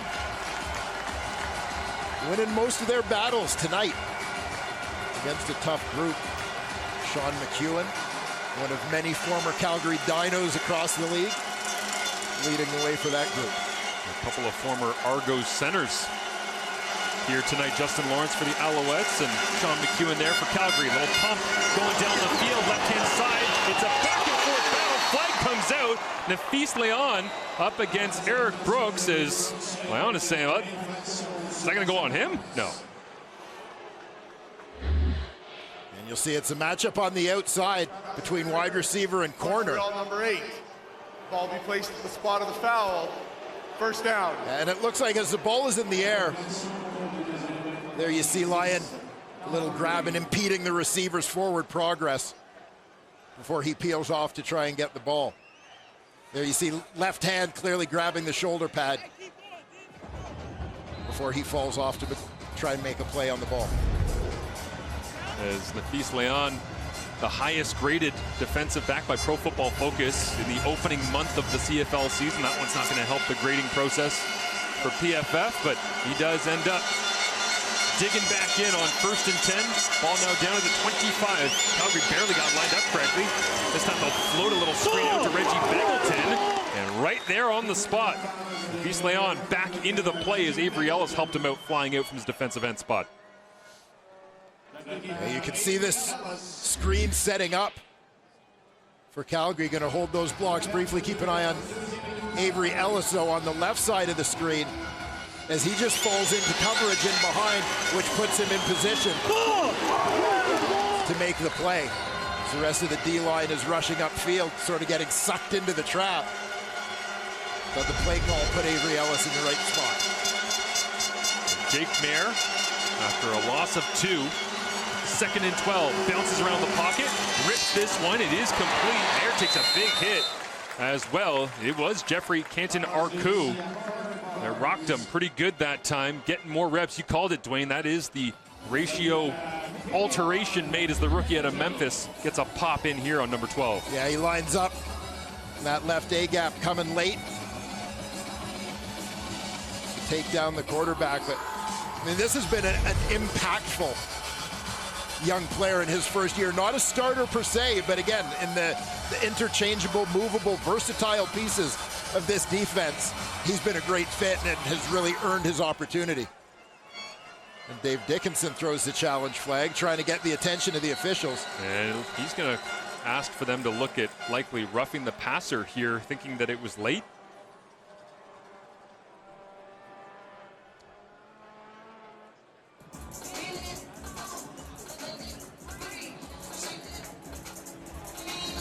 Calgary is challenging roughing the passer. We will review the play. We'll get a look at it here before the command center sinks their teeth into the decision. As the command center does get some looks, and we'll have their review when we return. Welcome back to Montreal as they're taking a look at the roughing the passer potentiality here on Jeffrey Canton-Arcou. 2 sacks on the season, didn't get there in time, Dwayne. Yeah, and he's delayed on the rush, but when he gets there, it doesn't look like the initial contact was that late in real time. After review, the ruling on the field stands. Calgary has been charged a team timeout and has no challenges remaining. Referee Richie Miller makes the call there from replay official Tom Valesi in the command center. And Canton-Arcou, I guess a nod of appreciation for getting through that one okay, and still the Calgary field goal unit coming out. And again, just finishing the interpretation on that call, I'm sure part of it being on the takedown. He didn't slam him to the turf, didn't drive him into the turf. 31-yard attempt for Rene Paredes. Continues his perfect mark here in 2024. Cody Fajardo and the Alouettes offense, some work to do. Try to get some of those quick receivers, James Lesser Jr. and Walter Fletcher, out of the backfield involved a little bit more. There is Tyson Philpott leading the charge for the Alouettes aerial attack. And leading the charge CFL wide in terms of receiving yardage with his totals updated up to the minute, courtesy of our statistician tonight, John Perlberg, who's celebrating his 29th birthday for the 13th consecutive year. And Pearlie took some inspiration from Mark and Michelle, saying it's not about a birthday, it's a work day. And then he built that board out for us. Thank you, Pearlie. Happy birthday, buddy. As Walter Fletcher pushes his way through the line, Cam Judge comes in and finishes it off. But Canadian leaders in receiving throughout time, I mean, it's a pretty talented group. There's a lot of icons of the game right there. A lot of icons of the game, Hall of Famers, and former Western Mustangs. Sponge and twos. Yeah, not bad. And Tyson Philpott would like to be in that company. Certainly by the time that this season is in the books. Also like to go back-to-back as a Grey Cup champion. We'll see if the Alouettes can continue to build momentum here. 5.5 remaining in the third quarter, trailing by 14. Fajardo checks it down. Walter Fletcher getting a ton of looks here tonight, and a conversion on 2nd down. And a fresh set for the Alouettes.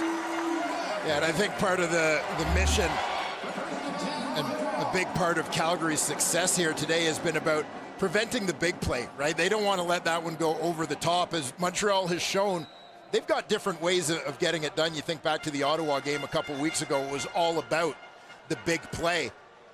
In that instance, the reason Fletcher's open for checkdowns like that is because Rambo and Julian Grant were both going deep on that side and cleared out space. Fajardo loads this one up, pressure on, and he gets away from Julian Hauser. Now Fajardo's going to go for a dog, breaks to the outside, away from Trey Roberson, and pushed out of bounds across the 50. How did Fajardo get away from Julian Hauser? Yeah, Julian Hauser's asking himself the same thing. Cody Fajardo strong on his feet. Nice inside rush from Hauser, gets him there. Last second redirect by Cody Fajardo leads to the escape. Watch, just before Hauser gets there, Fajardo starts moving, and that patented Cody reverse spin out makes it tough for the defender to get a clean grab on him. Hauser's going, that's his move, I knew. Should have known, upfield shoulders. Now Cody looks to throw and takes that check down underneath. Walter Fletcher up to the 45 and gets a few more yards after contact right there. Tackle made by Tyler Richardson.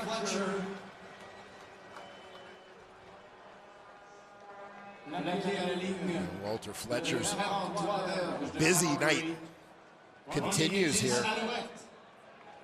Cody Fajardo and the Alouettes just nickel and diming their way down the field here. No, it's the hurry up and wait offense from Jason Moss, changing the tempo offensively. Jezrin Antwi into the backfield here. And Julian Grant and Tyson Philpott to the top of the screen. Fajardo goes to the bottom, pumps, now tries to run for the first. He gets it in big contact. Friendly fire between Hauser and Brandon Dozier that time, but Fajardo using this late third quarter to punish the Stamps defense with his legs. Yeah, and a great run by Cody Fajardo, but also want to note that at the end of this play, if you watch Brandon Dozier, I don't think he misses Fajardo on the slide. I think that what he did was redirect to avoid taking a penalty, quite honestly, is recognize quarterback's going down, I got to go over him. And Julian Hauser pays the price, but they don't give up another 15 yards. That, to me, that was a heads-up play by Dozier. It's a great call, Dwayne. It's just unfortunate for Hauser's sternum that was the decision that had to be made. But Jezrin Antwi makes the grab here, but you get another look at it. I mean, yeah, you do not want to take those end-of-play 15-yard penalties. Yeah, like he's in position. He sees him going, and you see him kind of redirect himself up, so to speak, to make sure that he's not coming down, drilling the sliding quarterback. It's a veteran play. No doubt. Yeah, Dozier's been around for a while at this point in his career. Played a variety of different positions, 7th year in the CFL. Fajardo, quick snap. Looks underneath. Zone coverage all over the place. Receiver falls down, and Fajardo just threw it in the direction of Tyson Philpott because he was expecting a flag. You could see immediately Fajardo knew Philpott had been knocked down and just chucked it in the area to make sure everybody's eyes were there. Yeah, Jason Moss has already thrown the flag. There you see the collision with Rodney Randall.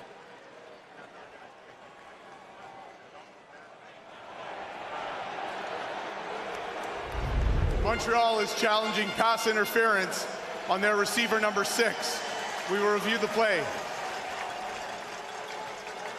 Jason Moss throws the challenge flag.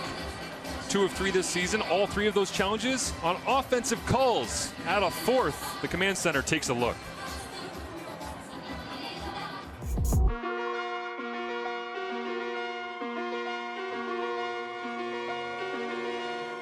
Witness the power.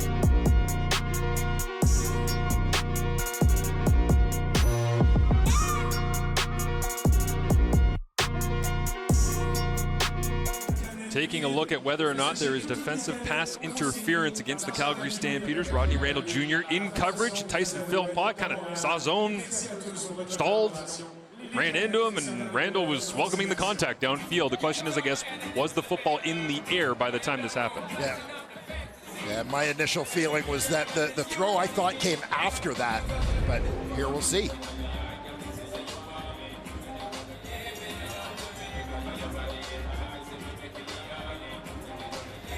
After review, the ruling on the field has been changed.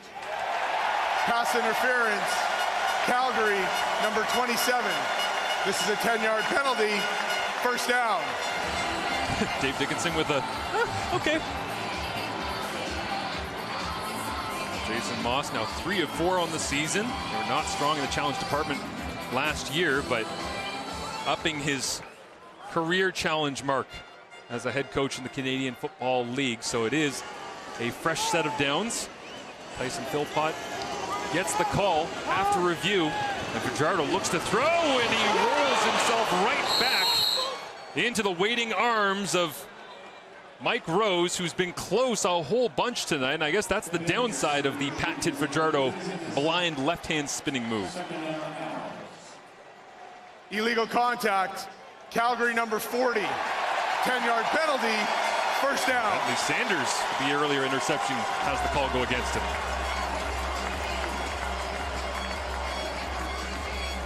So the D-line finally figures out that Cody Fajardo escape move, but unfortunately on a play, as we're looking at the number 3 receiver towards the top of your screen, inside slot just above the hash mark.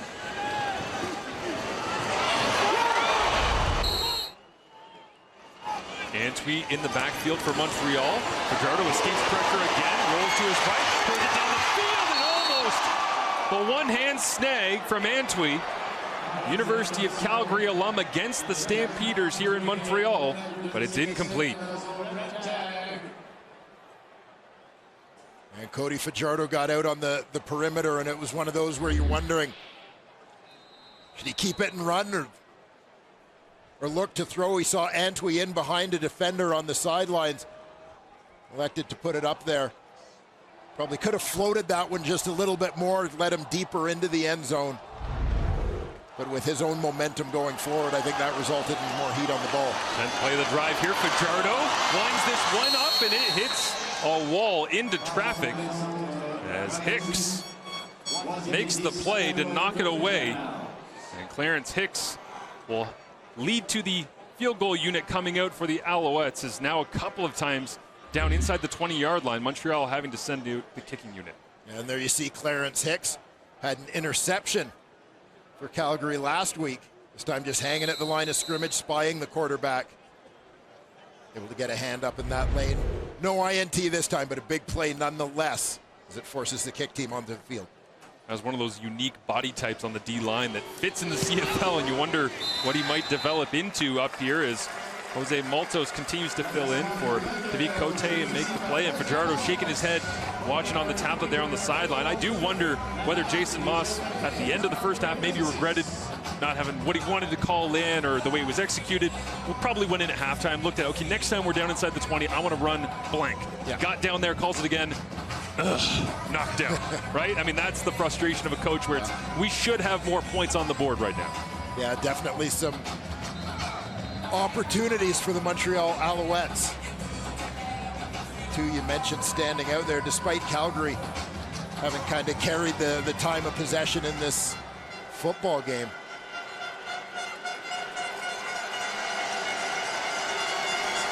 DJ Emmons in the backfield. He'll get the touch here.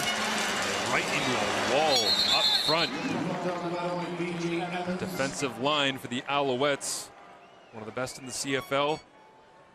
Against the run, Derek Wigan, the former Stampeder, right there in the middle of the mix. Yeah, I gotta love Derek Wigan. Had a great career in Calgary. They went in a little different direction in terms of how they're deploying that ratio on the defensive line, which made him expendable in free agency. But Dave Dickinson had nothing but great things to say about Derek Wigan's contributions to the Stamps. Truly one of the great people in the CFL, Derek Wigan. He heads to the sideline here on second down. Jake Mayer rips this one into the near side. Tyrese Beverett out there alongside Brooks. Gets enough of the body to force the incompletion. You talk about defenders who are perfect fits for the CFL. Tyrese Beverett, definitely one of those guys. Maybe a DB in a different world, but here a fantastic, versatile linebacker. The Montreal Alouettes have not trailed going into the fourth quarter in any of their games this season. They'll face that reality when we return. The Montreal Alouettes in foreign territory here, trailing by 11 going into the fourth quarter.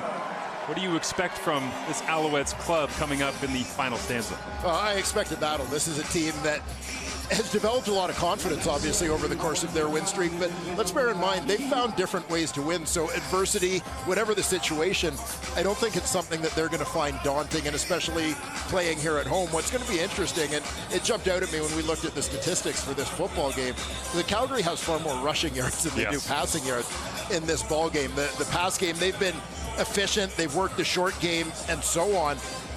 But if Montreal is able to shut them down a little bit on the run, obviously, you know, that's going to be a big part of trying to close out the game for Calgary, but they haven't necessarily done a lot that has hurt Montreal in the passing game. They've just kept the ball away from them. Cody Grace boots this one away. James Letcher Jr. hauls it in, crosses the 30, and a shoestring tackle. That time by the weighted arms of special teamer extraordinaire Kalen St. Cyr. Unique opportunity for him back in Montreal. Yeah, former Montreal Carabin. And this is a young man who is the son of former Montreal Alouettes star corner Irv Smith.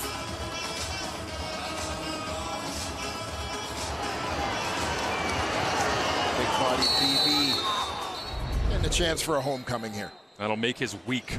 Might not seem like a big moment for a lot of people, but all the build-up and the practice reps and the knowing you're going to get a chance to dress and the travel and the all pays off right there. Special teams tackle and helps his team out here to start the fourth quarter. Walter Fletcher in the backfield alongside Cody Fajardo. As the Alouettes will opt to throw. Second level throw. Tyson Philpott crosses the 55 and a nice chunk. First time we've seen that in a while from the Alouettes offense. Yeah, it's been all about the quick game for both teams so far in this game, but here, taking advantage of an opportunity. Got a big chunk of yardage out to midfield. And Tyson sending a message on the first offensive snap of Q4. Pressure coming from the Stampeders. Fajardo gets it away quickly. Cole Speaker just inside the 45-yard line, and Fajardo feels like he's starting to diagnose things, and they'll go fairly quickly back to the line of scrimmage as Jason Moss once again kind of playing with the tempo a little bit, getting Cole Speaker involved. Yeah, and Cole Speaker had the big game last week, 8 catches, 113 yards against Toronto. Has been quiet so far tonight, but this has been a bit of Montreal's MO this season and through this win streak that they've been on, is any receiver could be the hot hand, the go-to guy on any given day. And a quick conversation here. It looked like Pierre-Olivier Lestage was thinking about taking a walk towards the Alouettes sideline as the officials go over and talk to Calgary's coaching staff now. And no clarification. They'll whistle this one in. You saw a little frustration from Jason Moss as he was thinking about cranking up the tempo on the play call. They'll break the huddle with 4 receivers to the left of Fajardo. Keeps the play call on that he had. Fajardo steps up against the pressure. Crossing route to Walter Fletcher coming the other way. Lots of breathing room. Trey Roberson finally wraps him up, but not until deep inside Calgary territory. Love the misdirection created on this play and how the end goal is to create space over on this side of the field, the offensive right side for Fletcher. Even the backside receiver, Charleston Rambo, ends up going to the left. Look how they give Fletcher half the field to work with, clearing things out for him.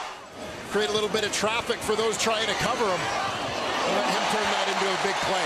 So frustrating for the defense. Got receiver 1, 2, 3, 4, and 5 all covered, and 24-yard gain to the back goal in the opposite direction. Here's Fajardo. Loads it up, steps forward, a little bit of breathing room. Now he'll slide down as up onto his feet. Cleanly that time. Mike Rose, Michael Awe, all close, and Clint Hicks wagging the Mutombo finger as well.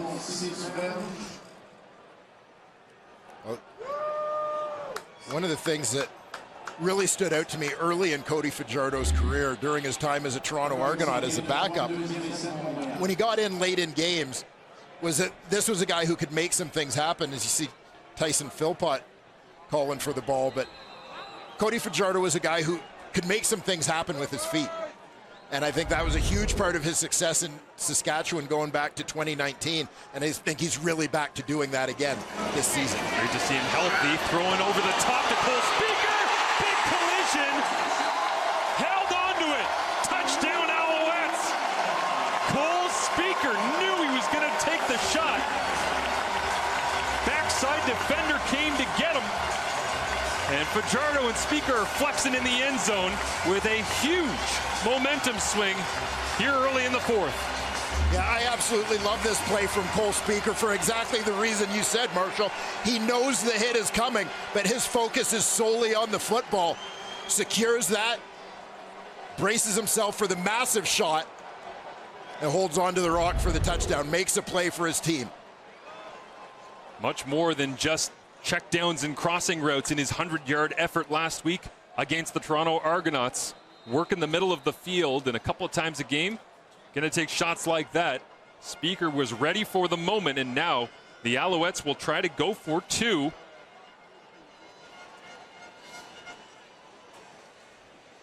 They have not had a 2-point attempt so far in this undefeated 2024.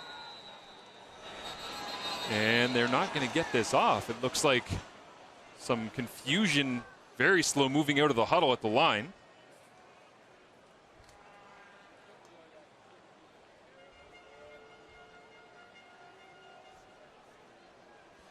Well, the officials talking it over with Cody Fajardo down there.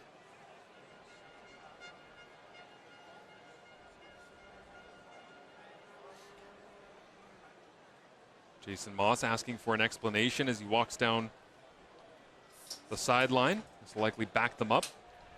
Time count, Montreal. 5-yard penalty, convert repeated. And Moss doesn't like it. I'm not sure whether it was an issue blowing the play in or where they had spot the ball, which hash it was. Obviously, they get to ask the team of possession on 2-point conversions where they'd like to put it. And now Moss is going to angry play call. Send in the one that he wants from this distance from the goal line.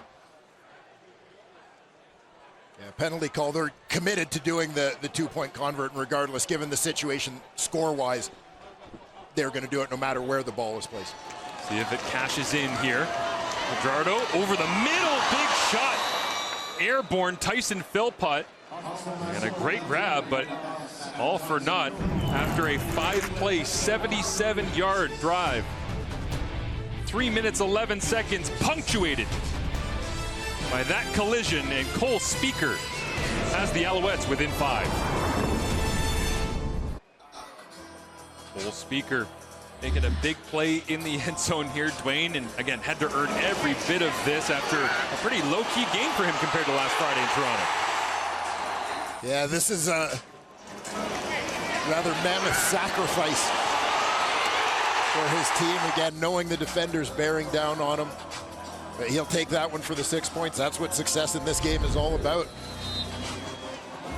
Maybe that's the play that ignites the continuation of the undefeated start to 2024. Calgary has other ideas, of course. Peyton Logan returns this kickoff, almost loses it. Around the 35-yard line. David Dallaire on there out of Laval making the play on special teams, and out comes the Calgary offense and Jake Mayer with just 89 passing yards thus far. Oof. They have, you see them dodging a bullet there. Dallaire with a couple of shots at the football, but it's about just finding ways to win. There is no perfect template statistically for how it's going to look. Yes, there is an injured Alouette down on the field. I believe that's number 49, Frederick Shania. 89 yards passing for Jake Mayer, and now the Montreal crowd gets into it with a defense chant, and that man, one of the true icons of the Calgary Stampeders over the last decade, getting used to his new digs here in Montreal with the fan support behind him. Let's go down to Kenzie Lalonde with more on Derek Wigan. Yeah, Marshall, Jamie Berglund and Derek Wig, very much an elevator role now with Marc-Antoine Dequoy out. But Derek Wigan, 8 seasons with the Calgary Stampeders, and at the start of today's game, he received some hardware. His President's ring, second year in a row he earned it with the Calgary Stampeders. Dave Dickinson gave him that just before the start of today's game. Dave saying he is one of the best people in the world. Derek Wigan, just one of those guys, and he's been a welcomed addition to this Owls defense. A very familiar and similar defense, but the new faces on the D-line has been very much a great addition. When you come into this game, the Alouettes had just as many sacks from their linebackers as they do their D-line. They had 5 apiece coming into this game. Thank you, Kenzie. And I know a lot of the time when people say one of the greatest people on the earth, that it's an exaggeration. There's no way you can possibly live up to that. Spend 5 minutes with Derek Wigan and tell me you don't agree. Yeah. Big ball of joy, and that President's ring, that's not a most valuable player award in the Calgary Stampeder world. I can tell you what that is basically a best possible teammate award. The guy you want on your team. And Derek Wigan has been that kind of guy in Calgary. He's now that kind of guy in Montreal. Great career he's had. Good to see Frederick Chagnon jog off on his own power as the crowd into it here for the Montreal defense, and Jake Mayer ripped into that one, but just came up a club or two shy. Yeah, you see the crowd starting to get into it now as Montreal has closed this lead down to 5. Making life a little bit more difficult for Jake Mayer in this Calgary offense. Mayer now averaging 3.9 yards per pass attempt. A lot of attempts, low yardage, and now the snap comes up early. Mayer has to try and do something with it, just chucks it away, backhanded. Gets rocked as well, but another incompletion. And the crowd, fueled by the Cole Speaker touchdown grab. Big special teams effort by David Dallaire, and a 2-and-out here against Jake Mayer on the Calgary offense. Yeah, Noel Thorpe in the Montreal D dials it up. Mustafa Johnson leading the charge, bursting up the middle. And a play by Jake Mayer as it looked like the snap caught him off guard a little bit there, but getting rid of that ball, again, not so much looking for a completion as looking to avoid losing yards on a sack. This place would absolutely go off if James Letcher Jr. could create a big return. They'll try to go down the near sideline. Wrapped up right there by the veteran Adam Konar. And now some pushing and shoving at the end of the play. The horns are out. It's the 4th quarter, and it's a 1-score game in Montreal. The next stop on the Formula One World Tour, the British Grand Prix. Tune in tomorrow at 9:45 a.m. Eastern, 6:45 a.m. Pacific as drivers take to the start line in Northamptonshire, England, and stream exclusively digital-only race feeds. Every race, all season on TSN+. Tim Peraney, our guy, over there doing a great job with the Formula One coverage. George Russell, Lewis Hamilton, Lando Norris, 1, 2, 3 in quali as Cody Fajardo goes through history. It's 1, 2, 3 and gets to his check down, hanging out on the near sideline. Tyson Philpott will add to his league-leading receiving total with a gain of 8. Yeah, again, not a lot of big plays to be had for Tyson Philpott or anyone in that Montreal receiving corps. The Alouettes kind of picking their spots in that regard. But just continuing to chip away. See Philpott's numbers now, 9 catches, 82 yards on the evening. Trying to keep up that pace that he set this season. staring down about 1,900 yards receiving based on the first month of 2024. Inside handoff, going nowhere. Great chase down from the backside. That time, as it was James Vaughters. We always talk about him as a pass rusher, Dwayne, but that was elite run defense. Yeah, Vaughters, veteran on that Calgary defense, returning last season after a stint in the National Football League. Closing down, he's on the right side of your screen, number 9. Quick move to the inside, slashing down to shut down the ball carrier. Season ended far too soon in 2023 as the short yardage team is out for Montreal. Caleb Evans in at quarterback, pushes his way across the 50-yard line, and it is an Alouettes first down. 6 of the last 7 games between these two teams have come down to the final 3 minutes. We're about 5 out from that, and plenty left to decide. Yeah, no surprise. We're sitting here in a one-possession game, 5-point ball game. And a blocked extra point returned for 2 points so by CFL. Montreal, kind of, but looming large yes. in the scoring calculations of this ball game, as the score is essentially 3 points closer than it should be. Montreal with lots of momentum. Don't let the quiet crowd while they're on offense fool you. This place has been rocking throughout the night. Another check down. Another catch by Walter Fletcher.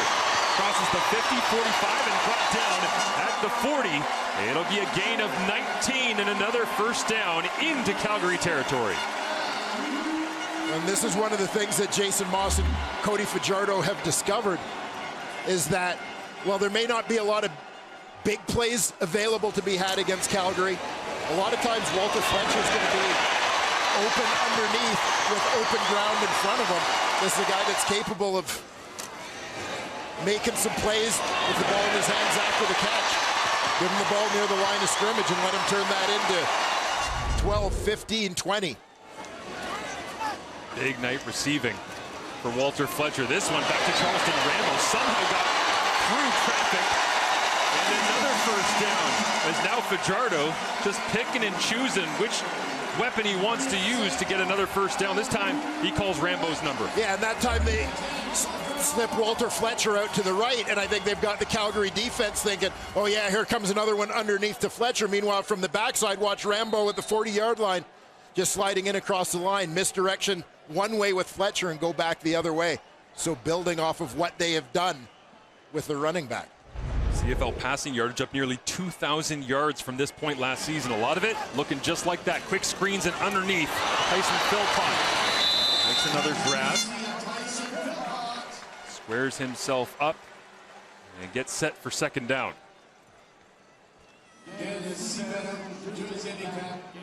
Philpott. Again, his 10th catch on the evening.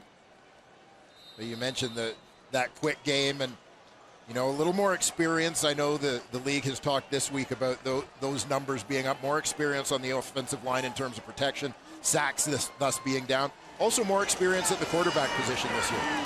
Fajardo looks outside to Reggie White Jr. Incomplete. Coverage supplied by Kobe Williams that time as Fajardo, his 40th career win as a starter last week. Would dearly love to have 41 here, but they'll have to settle for the field goal unit to hit the field right now. Again, Jose Maltos in the lineup this week as the regular kicker. David Cote was a late scratch. Wonder pressure mounting here as we get deeper into the fourth. Maltos without a ton of experience. This the deepest attempt. It'll come from 30 yards away. Zima puts it down. And Maltos makes good. 26-24 is your score. But right on par with league-wide scoring, around 52 points per game this season.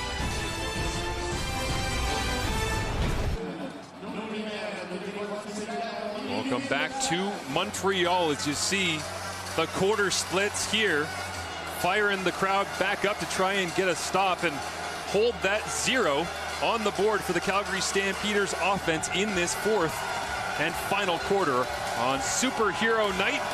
Could it be one of the Alouettes defensive superheroes, Darnell Sankey, Tyrese Beverette, who's going to make the play to make the difference? Closest they've been all game. As a handoff goes to B.J. Emmons. It's a brick wall of Alouettes tacklers, including Titus Wall, the former Calgary Stampeder. And the yardage on the ground has been a big part of the story for Calgary in this ball game. They got to find a way to get it done with their run game here. Keep that clock running. We're down under 5 minutes to go. Nursing that lead. Second half time of possession, Montreal 16 minutes. Calgary just 8 before they began this drive. A lot of 2 and outs here for the Stamps. As Jake Mayer with pressure on, takes the hit, makes the throw. Mark and Michelle will get wrapped up just beyond his 50, and they'll signal first down. What a tough stand in and throw from Jake Mayer. Yeah, tough plays on both ends. Offensively here, Mayer staying in to take the hit. And on the other end, Mark and Michelle as he's right around that first down yardage. Bouncing off Bryce Cosby to fight and make sure he picks up 10. That man right there, one of the people I would least want to see running free on second and long when you got to make a throw. Mayer gets the job done. He'll flip it underneath this time. Get it to the speedster, Brooks. Trying to cross the 55, he does. Turns back inside, a flag comes down. And Mark and Michelle is shaking his head. Are they going to get Michelle on a hold?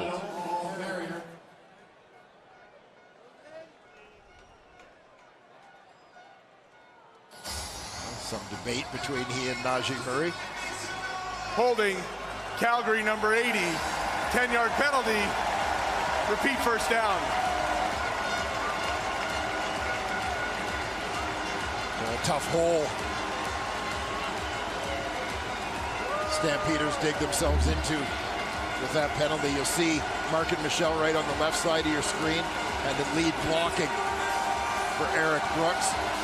You'd see Najee Murray got outside of sort of the frame, so to speak, of Michelle's body at the tail end.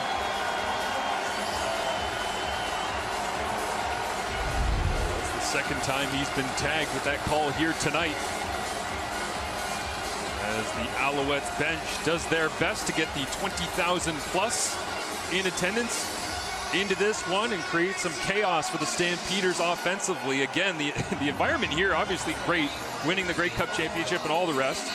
But the idea that 4 of their next 5 games are at home right here at Percival Molson, and they're already 4-0. They could go on a real run with this advantage that they have. It takes a lot to come into Montreal these days and get a victory. Calgary's finding that out right now after holding a lead all game. Yeah, Calgary doing virtually everything right to this point. Playing a tough opponent on the road. You're coming from the dry climate of southern Alberta into the humidity of eastern Canada. That's not an easy battle to fight. A long physical game.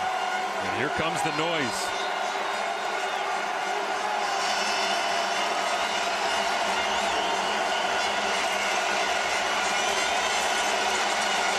First and 20. Mayer stutters, looks over the top, dangerous throw! Up for grabs and incomplete as Tyrese Beverette and Mark and Michelle went to war on first and long. Yeah, big jump ball there. Mark and Michelle given an opportunity to make up for that holding penalty. Tyrese Beverette, we talked about it earlier. A will linebacker in name only. This guy does a little bit of everything. Derek Wiggin firing through the middle, creating the pressure that led to Tyrese Beverette knocking it away. Second and 20. Alouettes rush 3. Mayer steps forward, looks to run, stutters, cuts back. Sankey, Adeyemi Berglund, Beverette, Dylan Wynn, they're all there.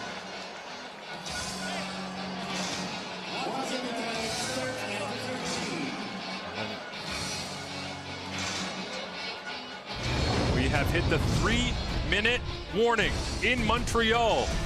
An undefeated start to the season on the line for the Owls. Welcome back to Montreal. There is Cody Fajardo and Jason Moss, the architects at field level, with Danny Machocha up in the booth these days as the general manager of this stretch. Been a long time since they've understood what it feels like to lose. Tyrese Beverett told us this week Pop Warner was the last time he had a win streak even remotely close to this. Yeah, remarkable run for this team, considering it wasn't like there was kind of a build-up to it. You know, a slow roll into it. They just started winning and haven't looked back. I say they just stopped losing, which is all the same, but pretty incredible run. They'd like to keep it going as James Letcher Jr. gets possession back for Montreal. Big special teams rally that time, and out comes Cody Fajardo. 2:25 remaining, and trailing by 2 points here at home. And that's a big kick and cover by the Calgary punt unit to at least guarantee that there's a long field for Cody Fajardo and the Montreal offense as they begin to go to work. Middlemost, and yeah, Kalen St. Cyr back in the mix. Yeah, fighting to try and maintain a spot on this roster. The young Canadian guy recognizes special teams is often the way to do that. So after a real slow, clunky first half, Fajardo and this Alouettes offense looks more like itself. Can they close the deal? Tyson Philpott gets things started with another catch here as Cole Speaker trying to block out ahead. And they'll give him, it looks like about 7 yards actually on first down.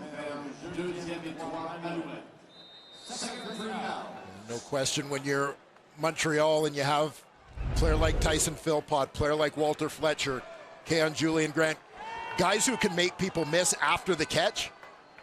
It's part of what allows you to rely so heavily on the short pass game.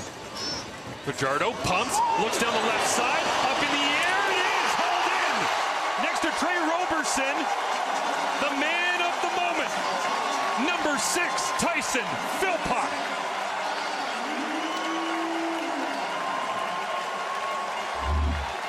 And so much for relying on the short pass game. Picking their spots, setting it up, right? A lot of short underneath stuff, and you saw how Robertson was coming downhill to play the underneath route. Beautifully set up over the course of this football game, not just by Philpott, but by Jason Moss, by Cody Fajardo, by the way they have called this game. That's gotta love that play. Corey Philpott watching from the stands. First down, Alouettes, they'll screen it. Backside, Walter Fletcher. Great rally that time from Cam Judge to bring down Fletcher.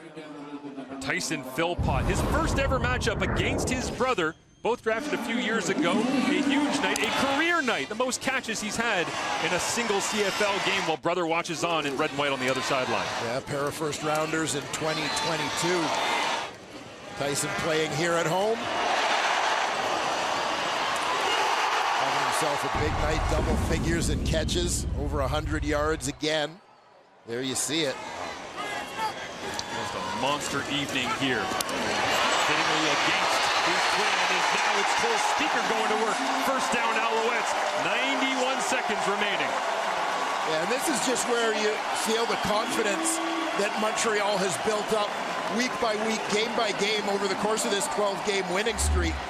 Is they've trailed this entire game, but here they get the football with 3 minutes to go and looking like they have Calgary exactly where they wanted them all night. Cody Fajardo, 13 of his last 14. You think back, Dwayne, to end of the first half, another score zone opportunity early. They just haven't been able to close the deal. They've kicked more field goals than they would like. But Jose Maltos, to his credit, has made those field goals count. They are right around the range, you would think, for Maltos, but they want to be able to get something much larger. This will help. Walter Fletcher outside, racing down the sideline. Touchdown, Alouettes! 31 yards. And in a season where they had only trailed for 5 minutes out of 240 coming in, they've retaken the lead.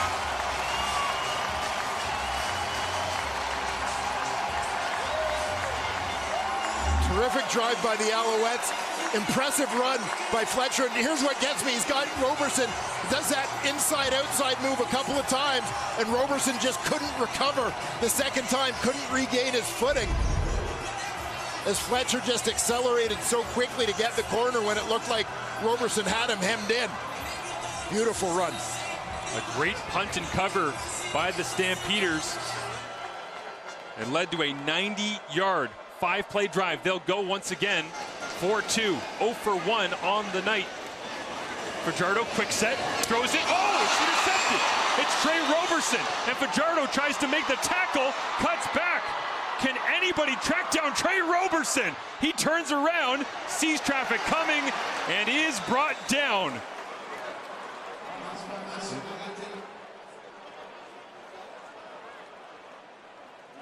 And how big would 2 points have been there for Calgary to pull them into position where a field goal could win the game? We got people in both colors of uniforms laying all over the field as we get another look at the Fletcher touchdown. Yeah, you see that second upfield fake on Trey Roberson, where Roberson kind of broke down, getting ready to try and make the tackle, and then just couldn't get out of it to accelerate again.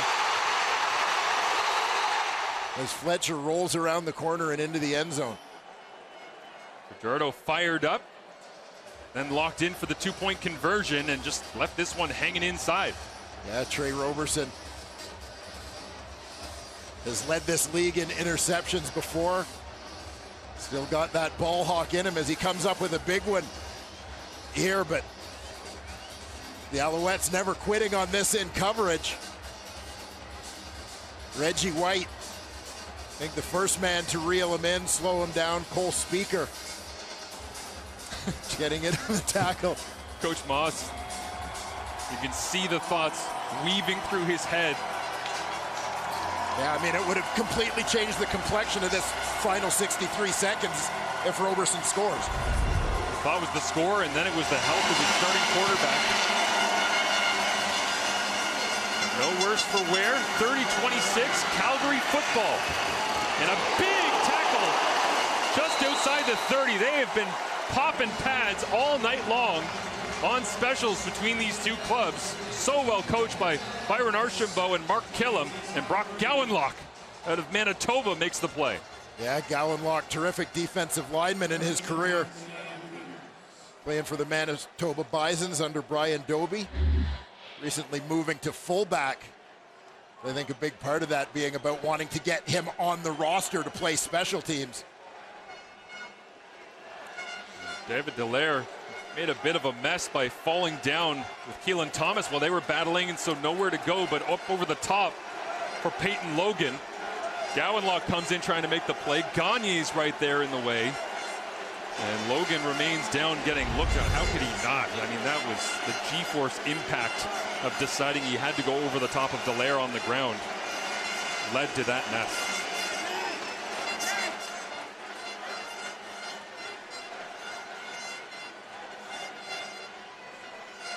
Peyton Logan along with BJ Emmons have carried the load in the ground game for Calgary here tonight. Jake Mayer preparing to go to work, looking for game-winning drive number 8 of his career. Cody Fajardo just had his 12th career game-winning drive, as well as quality crowd here in Montreal. Gives a round of applause for Peyton Logan, who is on his feet, as you see, and making his way off of the field.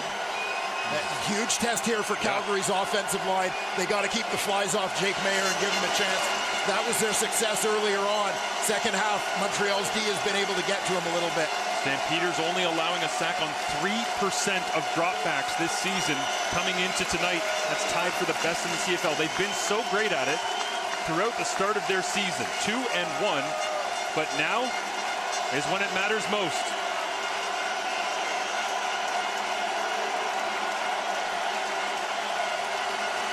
Three-man rush. Mayer checks it down. It's Emmons trying to get outside. He does successfully. Grabs at the football and tackled at the 40. as Emmons looks like he's got a hamstring that grabbed off. And this is huge. Peyton Logan's the other running back on the roster. Can't come back in the game for 2 more plays. Diedrich Mills is already out.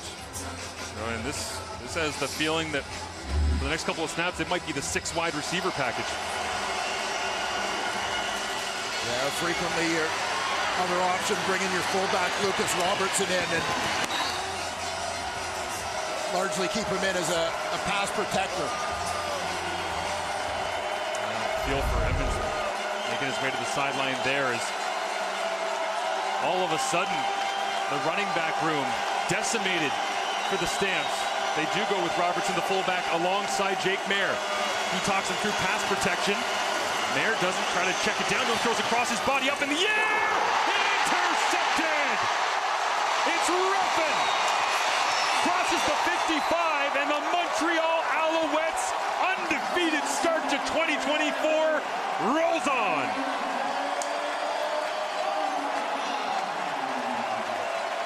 Yeah, Jake Mayer does something that he had avoided throughout this football game, which is trying to force something bigger than what was there. Gets on the move. And looking for a big play instead of taking anything underneath. Spotted for a split second, marking Michel downfield.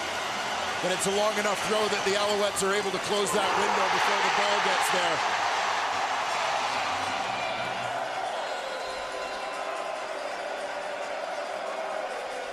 A big play for Deontay Ruffin,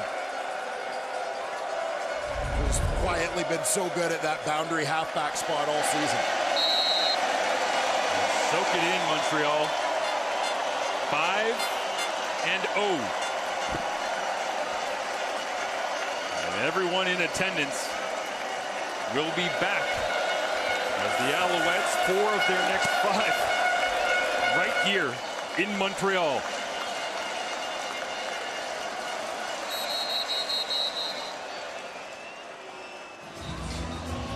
Taunting flag coming in there as it's almost 300 days since Montreal has experienced the loss. Objectionable conduct. Montreal, number 66. 10-yard penalty. Remains second down. Jason Moss doesn't love the Pierre-Olivier Lestage objectionable conduct call as Deontay Ruffin gets a chance to celebrate on the sideline. The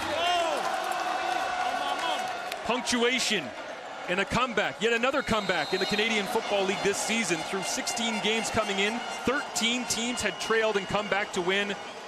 This one, Montreal's most impressive 4-quarter piece of work. Well, you set it down the stretch. That this was a Montreal team that wasn't going to be daunted by the adversity of being behind late in this football game. They have so much confidence in their ability to find a way to win.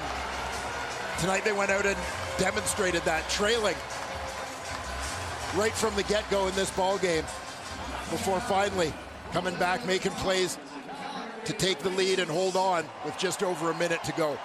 Massive performance. A tough challenge presented by the Calgary Stampeders here tonight. A late fill-in duty right before kickoff of Jose Maltos, kicks a couple through. Tyson Philpott plays the star. The defense closes it out. The crowd plays a role in it. This was, talking about complimentary football. Every single aspect of Alouettes football came to play tonight, but none more than this man, Tyson Philpott with Kenzie Lalonde. Well, Tyson, congratulations. You won the Battle of the Brothers here tonight. Can you kind of take me through your emotions and the rise of what was this win here for you guys? Yeah, huge. 3 phases of the game. They came out, and respect to them. They played a great game, but we know what Alouette football is all about, and we showed that in the second half. Mental toughness, and Jalen, we got this one. Sorry, bro. An incredible catch by yourself, right where we thought the underneath game was really going to be your priority. Fajardo just hits you. Can you kind of talk me through that confidence in the play? Hey, that's just our chemistry, Cody trusted me, I trusted him. We make plays on and off the field, and, credit to Seven. He got the job done. See Deontay Ruffin catch that ball, force that interception. What were your thoughts in the moment? Huge, man. He's an ex-Stampeder, so that meant a lot to him. all the trust in our defense, man. Best defense in the league, and they're going to get it done week in, week out. Appreciate the time. Thank you. Iris Beverett told us this week, our A game is better than any offense's A game. His brother Jalen gets some congratulations and didn't have the same explosive night that Tyson Philpott did, but a lot of people certainly appreciating what both the Philpott brothers have brought to the Canadian Football League. Yeah, no question about that. Two players who, throughout their careers at the University of Calgary, always tied together, but I don't know if there had been for some time, as you know, you and I have both covered the draft for a lot of years. I don't know if there have been players more anticipated for a longer time, where you're sort of waiting for them to get to their draft year. And I mean, neither of these guys have disappointed. They've been fun to watch. Obviously, Tyson enjoying a big explosion now, enjoying the moment, but I'm sure it's soon to come for Jalen. Great to see Nick Lewis in conversation there with Tyson Philpott. Let's go down to Kenzie, who's alongside Darnell Sankey.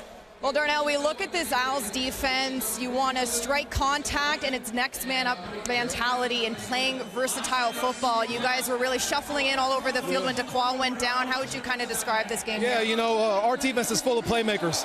Everybody wants to make a play. We're just, you know, like you said, next man up mentality. A lot of the guys on our defense know the whole defense, multiple positions. You know, DeQual went down, unfortunately, but like you said, next man up. We have some guys step up and do their thing. Stampeders really running that rushing game. Just as the game went on, how did you start to evaluate their playbook? It's Calgary. But yeah, I mean, yeah, they came out strong. You know, they came out strong. They hit us in the mouth. But, you know, great teams are able to come back and win. You know, that's what it was about. 5-0 now for you guys. Just how do you describe that? Just blessed. Blessed and thankful. Blessed and thankful. Appreciate the time. Thank you. Take care. Darnell Sankey, one of the great defenders in the Canadian Football League. Net yards in the second half. Montreal, 278. Calgary, 67. A completely different football game in that second half. Yeah, not the first time that we've seen this from the Montreal Alouettes. And I think back to the Grey Cup, right? The sort of peak in terms of critical times in this now 13-game win streak for the Owls. Trailing at halftime, a little bit of adversity at the end of the first half that you wondered if that was going to rock them. It didn't. They came out and changed the game in the second half. They now continue on doing the same sorts of things in this 2024 regular season. Remarkable start. Not surprised to see Tyson Philpott get lots of attention down there on the sideline. What a night in La Belle-Provence. It was a wonderful back and forth matchup that we have seen so much of throughout this season. Calgary and Montreal don't play again, unfortunately for us, until September 14th. Got more football coming up for you tomorrow. BC and Hamilton as the Ticats try to get back in the win column. Next Thursday right here in Montreal, it's the Argos coming to town. Friday Night Football is up for the Stampeders at Winnipeg. That'll do it for us here in Montreal. We'll send it to Sarah Davis and Nikki Reyes on SportsCenter.